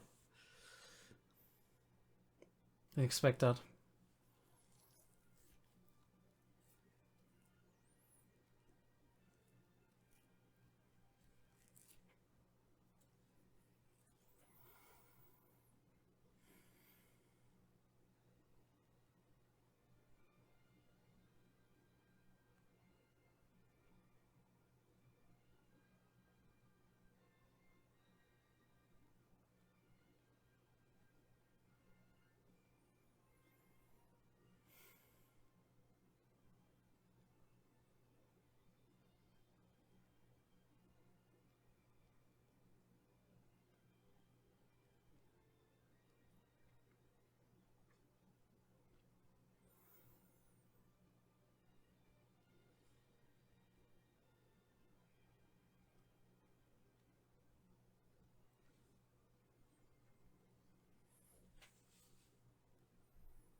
Holy shit. I don't even know what to talk about here. I mean, yeah, there's a couple of themes that are very interesting, but I guess we had them in the movie, kind of low-key. Alright, let's get it on the screen. Shout out to Studio Bones. Actually, no, let's not get it on the screen. Actually, let's go to Analyst and look at 𝐸𝕓𝕠𝕦𝕥. Mukuhadan. Adaptation of a manga, which I don't know how long was the manga, because 1 volume. Okay, that makes sense, I guess. Done by Miko Rino. Not Miko. Sorry, Kagyo has kind of fried my brain on that. Miki Rino. Do wonder if I do. No, I don't recognize any of these, but there you go. Other stuff by the author. Or, yeah. Author is a neutral word, right? Is it? Yeah, cool. Holy shit. Tobimaru, Nanashi, Kotaro, Churota. Interesting, we have him listed as Luo Lang here. They don't call him that in the movie, right? And we have Feng Wu, who, yeah, I mean, I guess he was a good supporting character. Director Masahiro Ando, who made, what did he make? Let me see. Especially like lately, I heard about like Golden Kamuy before. Oh, isn't that like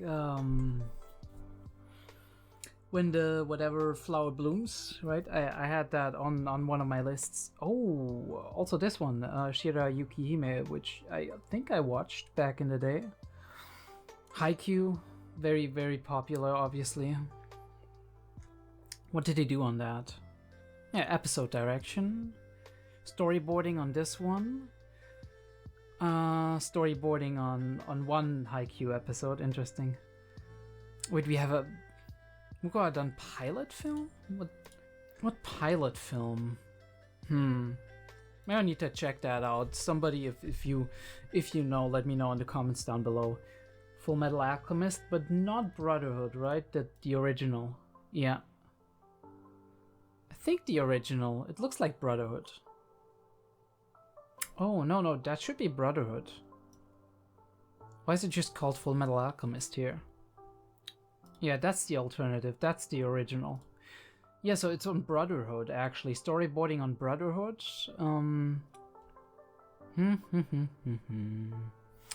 Don't mind me while I'm just scrolling through all of these. I don't know how much of it I'm gonna show. Oh, we do have actually Ghost in the Shell standalone complex episodes where he did key animation and storyboarding. Really cool, really cool. Cowboy Bebop. We could still watch that. I only seen a couple of episodes of that one.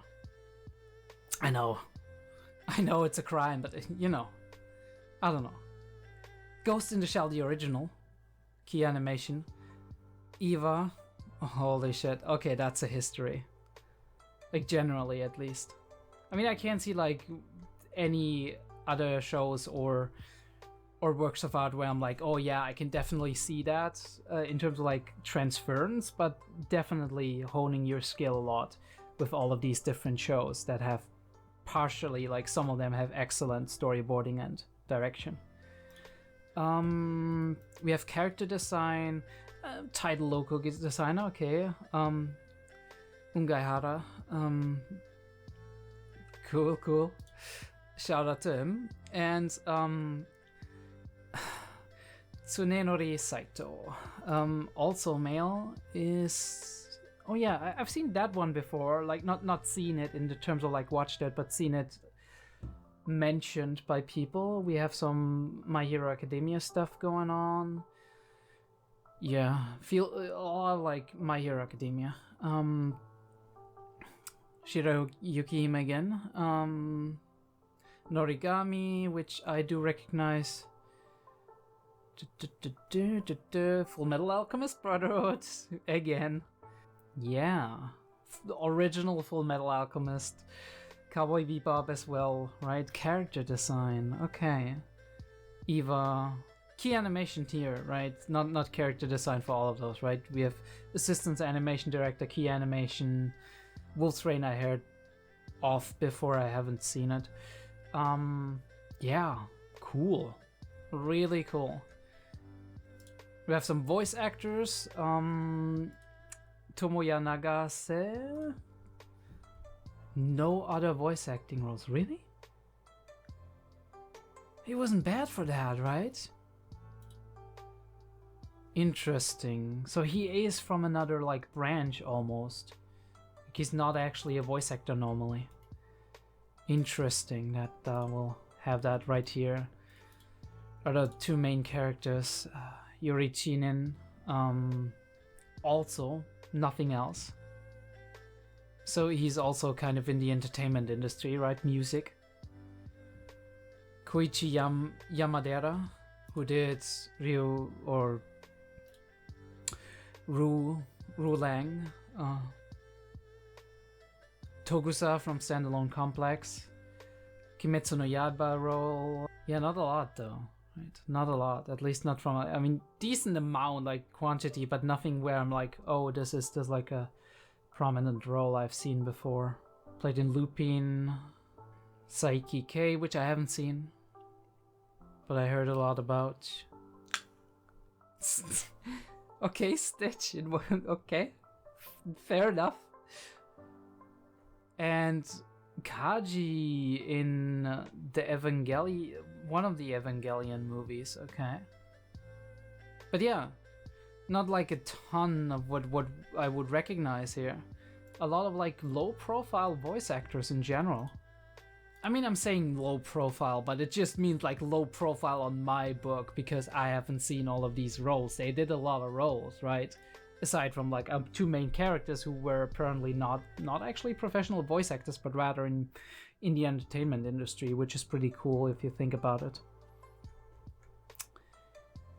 Yeah, but let's take a look, right? Let's go into it. We do have a very relatively simple story, right? I thought like this was kind of a mentor character, but I mean, more or less he was maybe, but he turned out to be somebody who was or who could not stand up to his own convictions in the face of his life, right?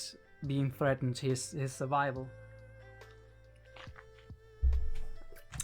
Or loyalty, I guess. Loyalty is big, and especially in those times, but in Japan in general, right? And the symbolism, a praying mantis, right?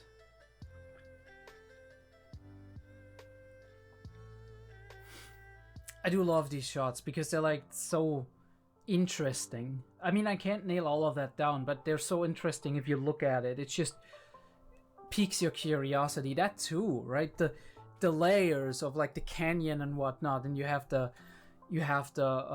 branch coming from the tree here, and we start out on a rainy day, leading those Chinese people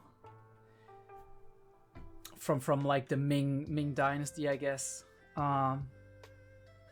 leading them to our town. And we do have like, we started off big, right? We started off like with a couple of bandits, and what I love about this, like, as I saw it, I was like, what I love about this is that this shot is so busy, right? There's so much going on here, and it really breathes life into everything you see, right? Because you do have like the gambling going on, the cooking in the back. One of them is drinking, the other one's just lazing around, right?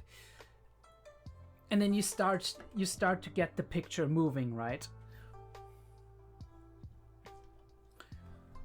Bam, you accidentally hit somebody, and then you're like starting kind of low-key halfway a fight, and you do show the bandit leader, who is definitely like the fucking scoundrel sword, but we have a couple of scoundrels in this movie.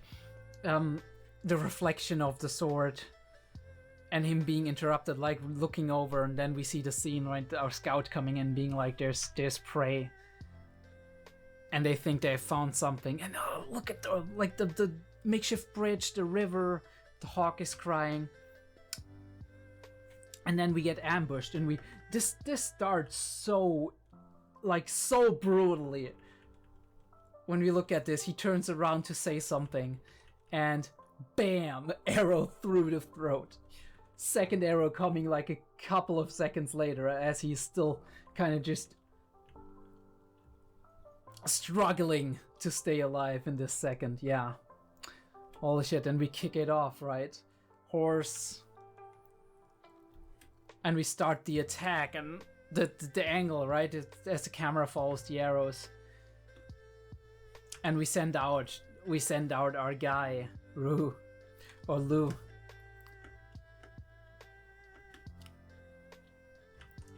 He's using people as a shield. He's drawing his sword, right? The flash of the sword, and we do just see the blood splattering. Holy shit! The animation is just like, look at this. We have like a stable picture, and then we're trying to, like, we're shaking the camera again. We're blurring it, but the animation is still top notch, right? The choreography. He's jumping up some. Yeah, she wants to do something, but he's like, nah. And you do see the early hints of them like being drugged, right? He gets the shot through like his arm, and he's just pulling it out. He's like, whatever.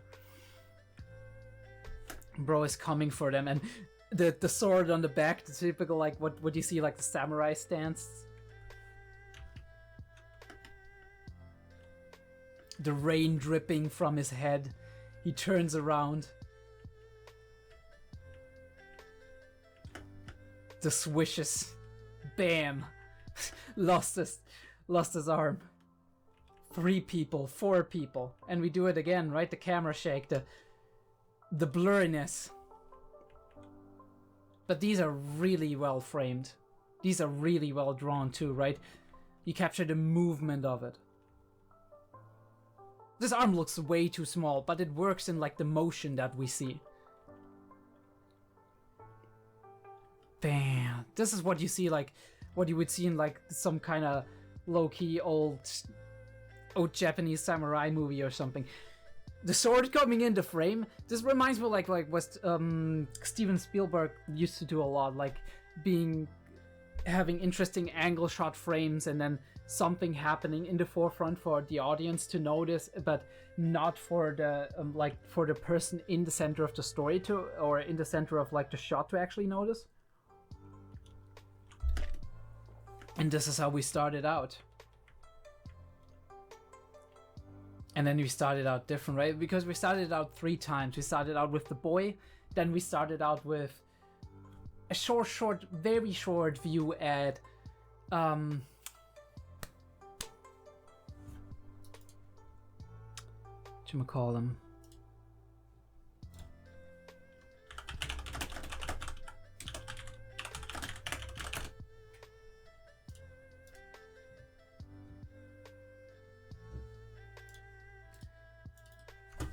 a very, very short shot of Nanashi. And then we started with Rue, right? Our 3 main characters, basically. This too, right? How the fuck? Why did they cook so hard? Somebody give them a Michelin star or something. Holy fuck.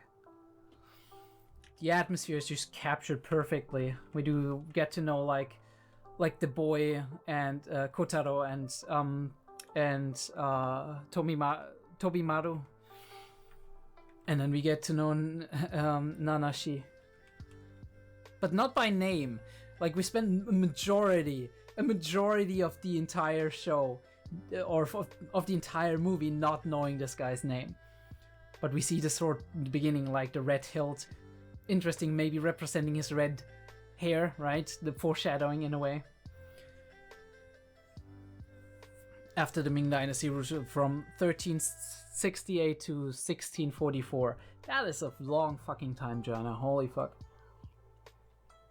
So it could be anywhere in between there, but I think it's more in the latter half, because obviously we do have guns, or at least the first prototypes of guns.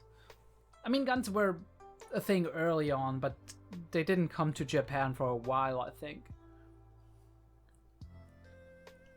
And we get to know each other, and I do like this, like this building friendship slowly, and the dog, like Tomimaru, immediately realizing that this is actually a guy you can trust. The dog making the connection, low-key, in the beginning. And he gets attacked, and holding again, right? Every fight we have this amazing animation, right? With he starts swinging the whip, and you would never it would never look like this, right? But holy shit, it looks so amazing, right? And it's really hard to make out what to do against something like this. But we do it, right? Dodge it. Carefully. This is amazing. How we do start out with seeing that, and then we go with the momentum of the whip. Zooming out, kind of, and then changing it's almost a 180, right? Because we do see this, and then we kind of fast snap to the impact of the whip. But we play with it. And this is when the dog jumps in and seals their fate, right? Binds them together. Holy shit, that's brutal. I don't want to see that again. And he's very distrustful because obviously he had a hard life, right? And he's very good at convincing, appealing to his humanity, but also convincing him that this thing might be worth a little bit something, even if it's not worth as much as he's saying. And we do have this intermingle, right? This play that they start where they talk back and forth, where they talk about he's like, I'm your employer, you better answer me, and then he's back going by common convention, right, and turning the logic back on him, and he's like, why are you being followed? I'm being employed by you, I should know. And then he's like, shut up. But we do establish this dynamic, and it's great. I was like, holy shit, in this moment, because it's so cool how they can properly display these settlements, right? These towns. And we do kind of slowly find out a little bit something about what the Chinese want. They want the boy for something, right? Some ritual or whatever. We go to a doctor, we care for the dog. And in the meantime, there's political stuff going on that we ourselves don't know quite well, right? We know, for example, like the hair knot, we could imagine that this is like a dog tag or whatever he's taken with him. But then we do have suddenly the soldiers that were with them are going in, and they're like, right? And we're starting to get kind of the inkling that there's political plays going on, right? Everybody wants something else. And we're kind of slowly finding that out. But obviously, much like our protagonists and much like the township, we don't know what's really going on. We just get glimpses of it. And we do realize that the people who are kind to us, to give us shelter and whatever, we can't necessarily always trust them. Because the old man, he's making little money, and he's being really I wish, right? I wish I could make more. I wish I could have more. And then he gets the chance, and he flunks on it, he tells on them. But yeah, we do see that he didn't get a wink of sleep. But our samurai friend, he did. And he's always putting this in his belt like he's sheathing his sword. But the thing is, and you don't realize that until way later. I mean, they're making a point of it when we meet Rue, right? When we have that confrontation. But you don't realize that not even once in this entire movie, up until the late point, he's actually drawn his sword, which is such an impactful thing when it happens. Yeah, distrustful, right? We see more about the populace. We see more about the people from China, and him being a foreigner in the troops of China, but being a foreigner himself, right? We learn more about him slowly, steadily. He doesn't believe in that crap about immortality and whatever. He wants to challenge strong people, right? He wants a good fight. That's what he cares about, right? He's a warrior. And that's what we have later, right? That theme comes back to, this is what it is with these warrior types. The person who is the strongest, right? Who can lead them the best. That's the guy they'll follow, right? And like the person on top, the Lord, he's just another general for them, right? He's not wholly like an emperor in China was during the Ming Dynasty.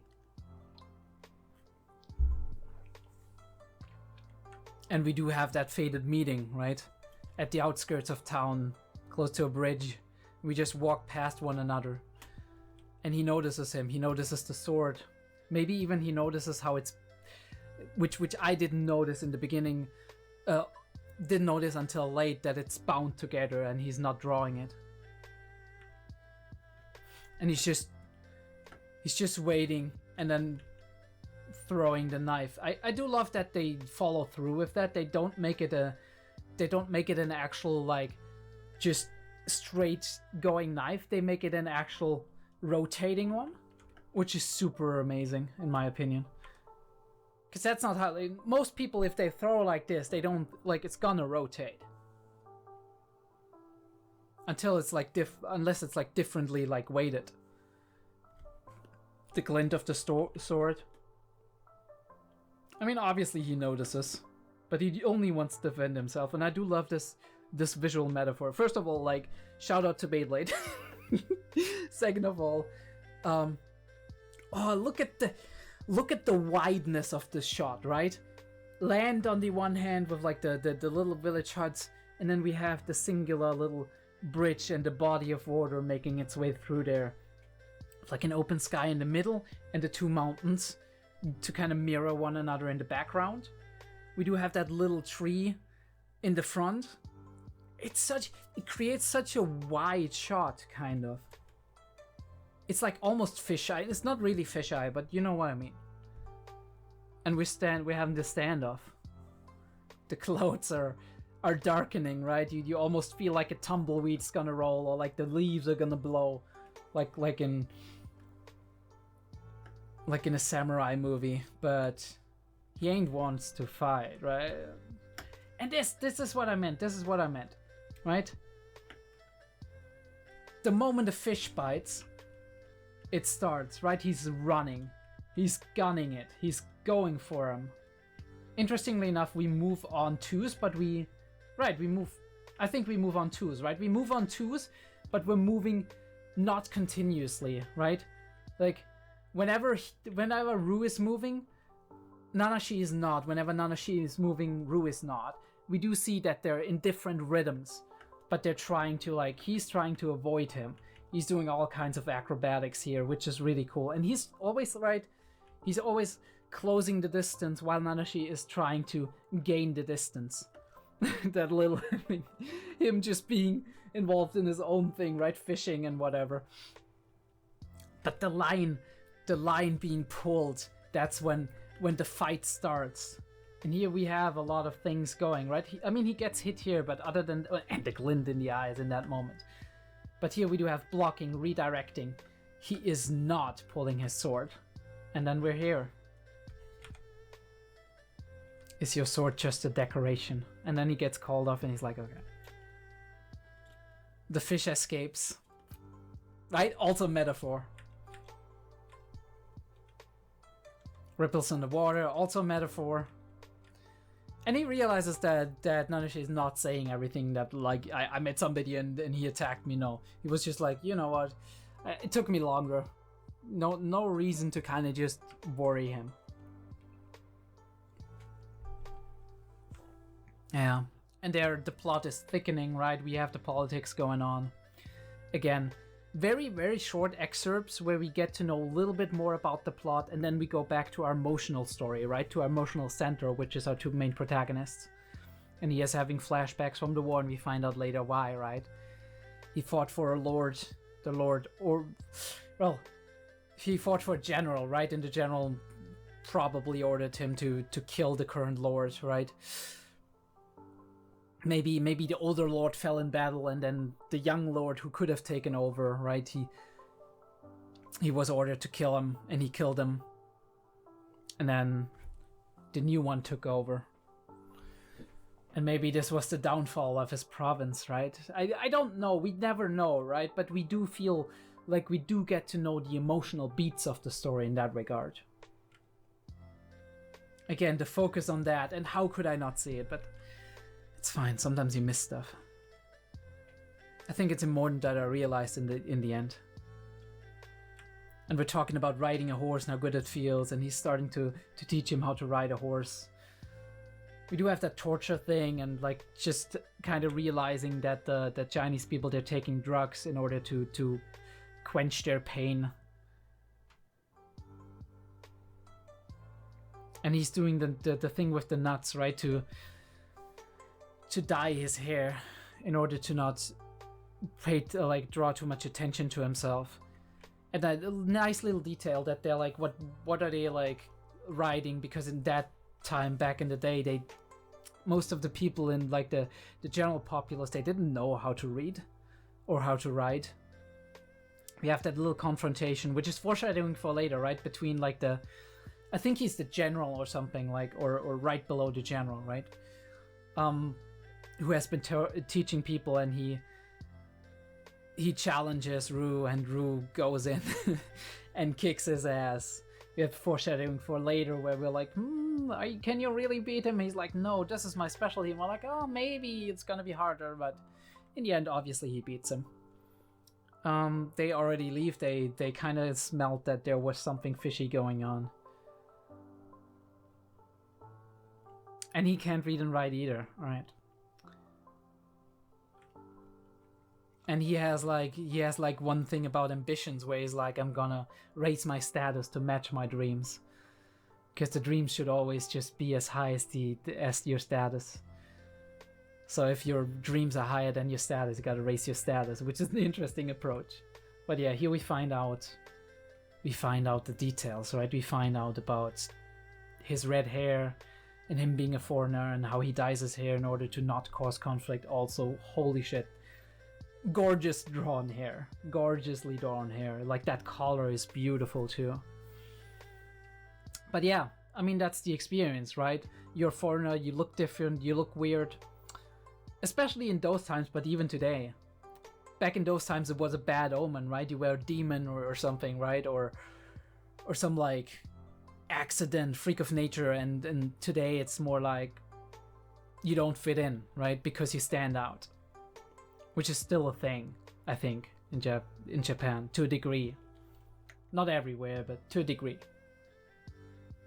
It's like I've seen plenty of foreigners, because he was in Ming before that, and we do notice there's people attacking us, the bandits, and they're gonna be like, oh no, we don't have a penny. He's like, oh. Right? You wanted to rob us, now you got your karma, right? We'll take all your money. And they're laughing about it. They're really forging a bond here. And then we have this, the first of our 2 or 3 shots, beautiful water animation by the way, but the first of our 2 or 3 shots, he looks really great like that, with like his hair flowing out. Yeah, this one, where you have like, I almost expected it to raise like to a hill and the Pokemon thing saying no, but it's like, I've seen that in older movies, and it's a really cool shot. It's like just the coastline, and you use like the rule of 3 to a degree, right? Not completely, right? But you have sky, water, ground, right? Or land. With the added like more sky, right? Because it feels open and free if we do that. And then we have a light, right? Which is to represent hope. In this case, like moon, maybe a faint hope, right? This is an optimistic scene, right? A faintly optimistic scene. Then the Emperor is demanding the elixir of immortality. Rue doesn't really believe it. Like, whatever, dude. Like, we can do it in a year or 2. And he loses his temper because this is personal for him. He wants to live forever. We have that talk later where he's like, the young people, right? They rather live shortly and live an exciting life, right? Than to live a long life. I've lived a long life, and it's strange. The longer I live, the longer I want to live. I mean, I don't know, that can come from a lot, right? It can come from a place of like, I want to experience more. Maybe I haven't experienced enough in my life so far. Or there's so much I'm curious about. I still want to learn so much, right? Or I had dreams and I haven't fulfilled them yet, right? Or I just enjoy and love life, right? That can also be the case.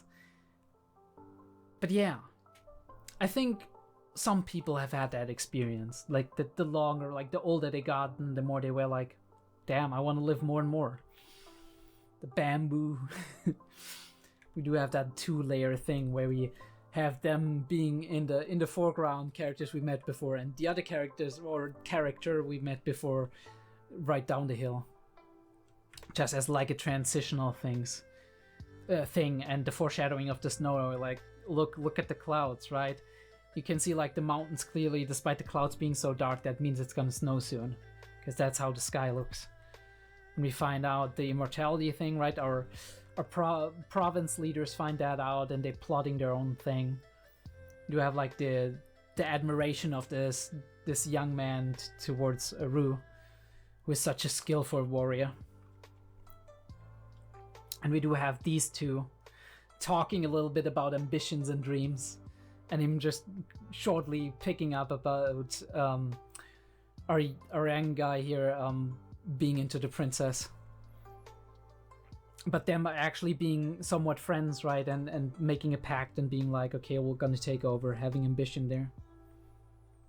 Again, slower scene, but we have a similar composition, right? We ride along and we see it from like a side perspective, and the amazing thing is like it feels very serene with like the water reflecting our reflecting ourselves, reflecting us as the characters here. And maybe also it's a metaphor, right? Reflection. We have a reflectionary talk. We talk about, he talks about how a sword can be depended on, and he feels like, he's like, I felt that way too when I was young, but now, and as we find out later, right, that's his trauma, right? That's his struggle, his emotional struggle that he had. And he still has the bad dreams right after that talk, interestingly enough, right? Peeking into the room. Again, cool stuff. The little talk about immortality. We part ways, but we feel like something is wrong, because not only is 𝐸𝐸 being leashed, our monk friend here is very, very anxious and very conflicted about something. And we find out they're gonna give him over to the Chinese. We have a conflict, and he by chance, right, by fate's hand, is staying here because he like just his shoe opened up and he had to fix it, and now he realizes some shit's going on, and he's following them, but the horse gets killed, so he can't. He's getting it out of them where they're probably headed. And they have a talk about conviction, right? Could you do it? And he has the same thing, right? You say, you and I are the same, and maybe they were the same, but they are not anymore, because now he makes the decision, I want to save that boy. Loyalty is not as important to me, or my life. Not anymore. And it starts snowing, right? And snow, we do associate snow with cold things going on, right? On the wintry night, something gruesome happening, right? Something that'll let your blood freeze in your veins. But also almost something of a dream, right? Something of like a winter's dream in a way. I do associate like winter with fairy tales as well, right? And with tellings of like extraordinary happenings. So maybe that's a connection point as well. They're making their plans, they're raising their army. He's now the one in charge, because our lord got kidnapped and everyone else got killed.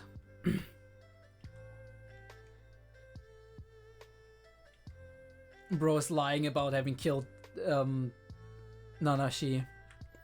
We're struggling to get there, struggling to get there. And he's inquisitive because he wants to know who the swordsman was.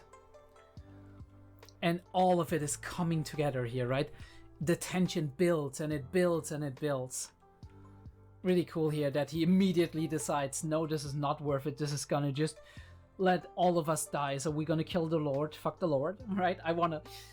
This is my chance to take over. Who's gonna follow me? And the second in command is like, I'm gonna follow you, and then everybody's with them. And they didn't think about that because they're so loyal to their emperor.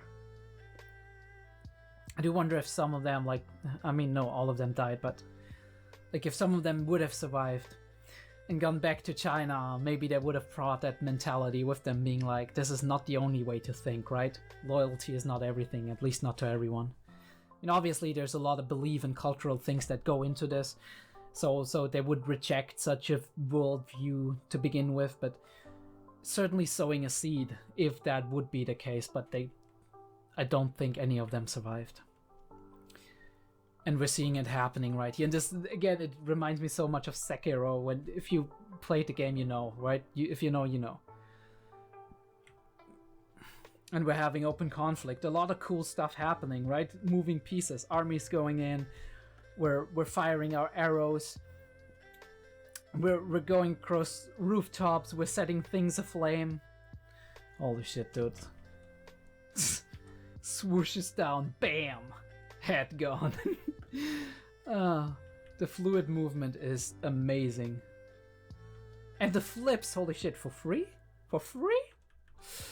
Yeah, no, the flips is amazing too. Gaining the momentum. I don't know if it's like style or if it's actually functional, but it looks cool as fuck. And that's all that counts. Point of view of weapon, point of view of person, right? It's all in there. Right, she's shooting at him, she missed him. And he's like taking his shot. Bam! Look at that, look at that. Pew. And squish. Holy shit, the entire fucking head explodes. It's really cool. Alright, yeah, and this too, right? You don't show it on screen. You don't have to. It's not necessary. This is a far more interesting way to show it. And the time is getting closer and closer.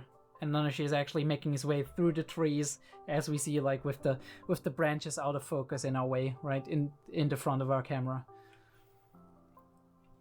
And we have our, I don't know his name, but our leader, I think, Itadori or whatever. And he's gonna be like, stand back, this guy's mine.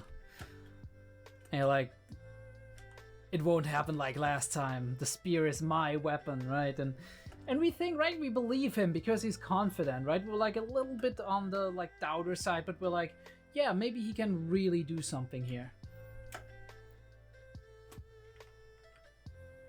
And we start with that fight. Again, the choreography. The movement of the camera, right? Dodging. And out of frame. Out of frame. And we focus on something else. I'm enough for all of you. Yeah, you fucking are. We go back to this. We go back to the source of the trauma, right? Killing the kids. That's why he sealed his sword and moved away from war. But he makes a decision here. He's like, this kid is more important, right, than whatever I was doing there, right? Whatever I sealed my sword for. And he's making his way out of that literal pit, but also out of the pit of his own mind, right? Climbing up, rising from the ruins. His final hour dawns, right? His reflection, and he sees it. Tobimaru goes in. And this is when it happens, right? He's making his way through here. They all see him, they're like, holy shit, this guy. But it doesn't matter, right? It's like, move, move. He ain't gonna move, of course. This is when he draws the sword. The seal gets broken. And the emotional moment happens, right? This enemy here, he's insignificant, right? He's just an obstacle in your way. Love the movement, like the rotation force here. And he draws. And that's it. Right? One move, one draw. Like, like the old. So cool. It's so rad. And he can't reach the face. He's like, alright, fucking throw it. It spins, and it hits its target. Right through the throat.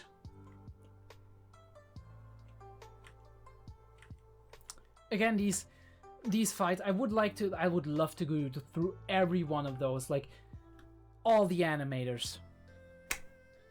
This is art, right?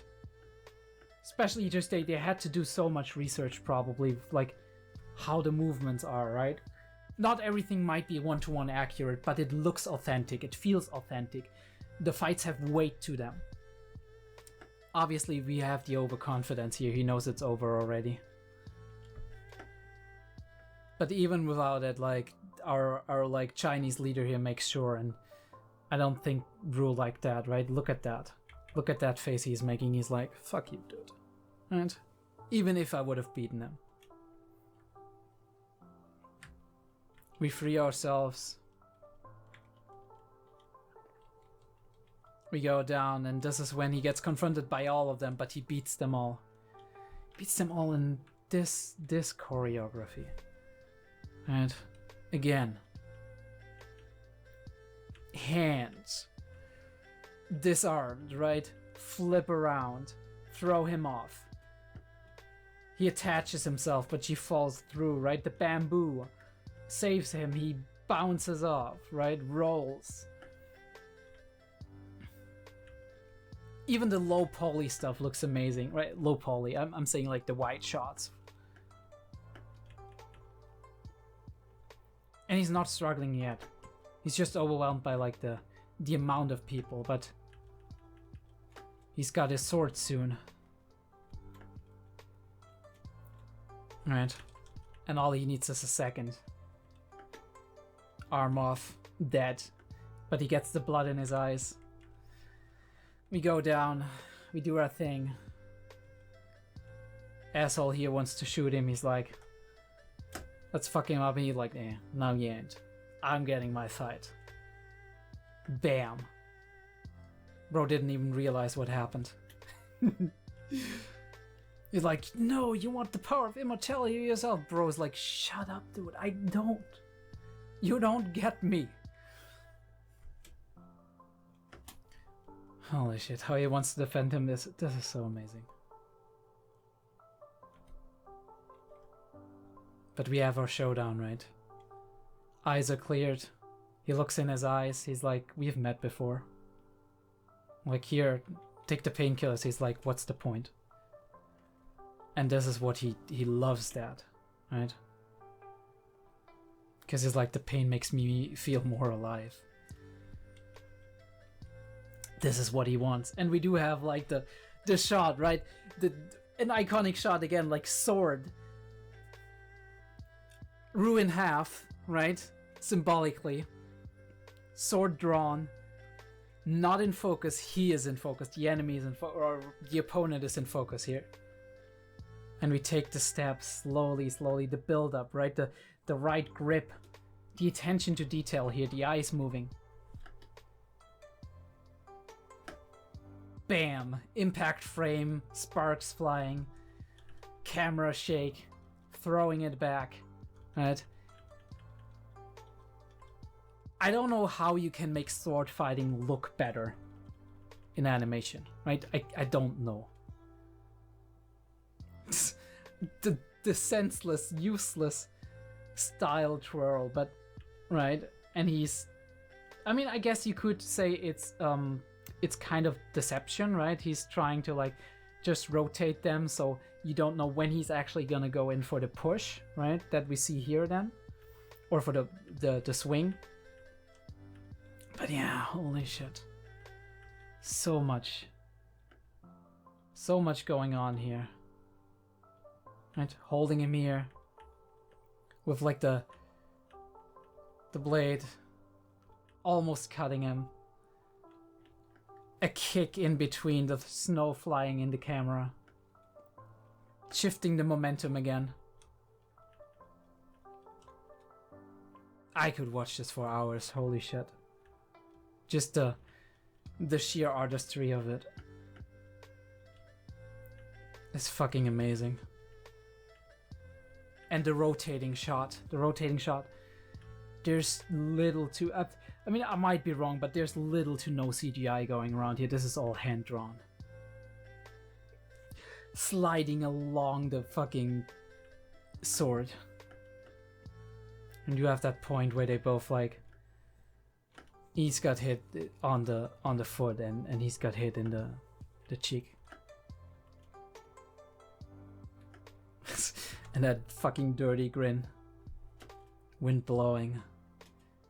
Coming out of the... Yeah, look at that. Look at that. It's so cool. Just the face coming out of it. You don't even see anything else. It makes so much sense. I don't know if that's rotoscoped or... the twirl. Or if it's motion cap. I don't know if it's motion cap. Don't know if they had motion cap in like... I think it was 2007 or something, or 4. Right, and he's running away, changing momentum, going in again, right? This is tactics too, right? This is not like there's no shame in that. It's just calculation, right? Throwing off your opponent, right? Finding a better footing. So intense. But yeah, we ended. We ended on this. After we tumble and fall and whatever, we ended on this. I got you, you got me, but the thing is, for him, this tiny little thing that he never got rid of, right? The little gem, it saved him. Right? Sometimes something like this is useful too. It's like strange, first time a sword ever hit me. And this is when he dies. Wow. We hold on that shot a crazy long time. And then we end it, right? Off into the sunset we go. And we mirror that shot from earlier, but this time the sea is very, very big and the sky is relatively narrow. Still don't know what's going on, if he's gonna survive it or not. I mean, there's the glint of hope, right? And we have the rule 3 again, land, sky, sea. But the sea is bigger now, right? And there's like glimmers shining at the other end. Not sure how I can like interpret it, but it looks very, very cool. And this is how we do it. This is how we end it. The usual banter, right?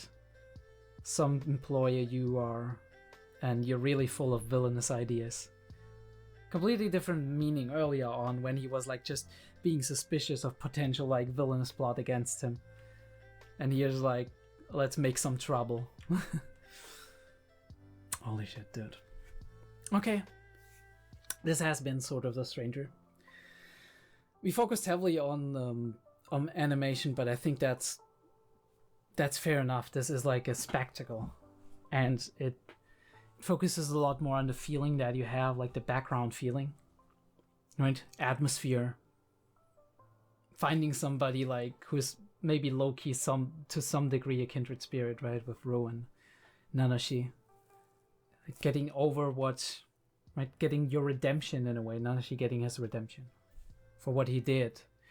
And maybe he's never gonna forgive himself, but at the very least he can maybe walk on and keep on living and find a way to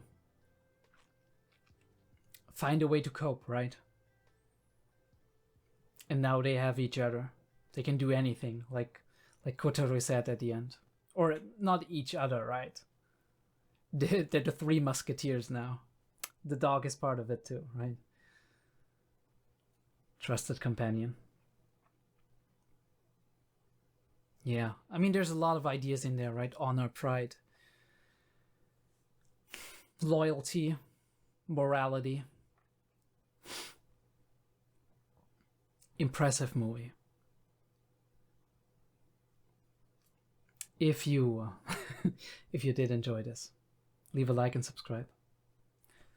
Would also love for you to check out my Discord, check out my Patreon if that is something that interests you. But until then, I do hope you do have a very nice day or night or whatever. I'll see you on the next reaction.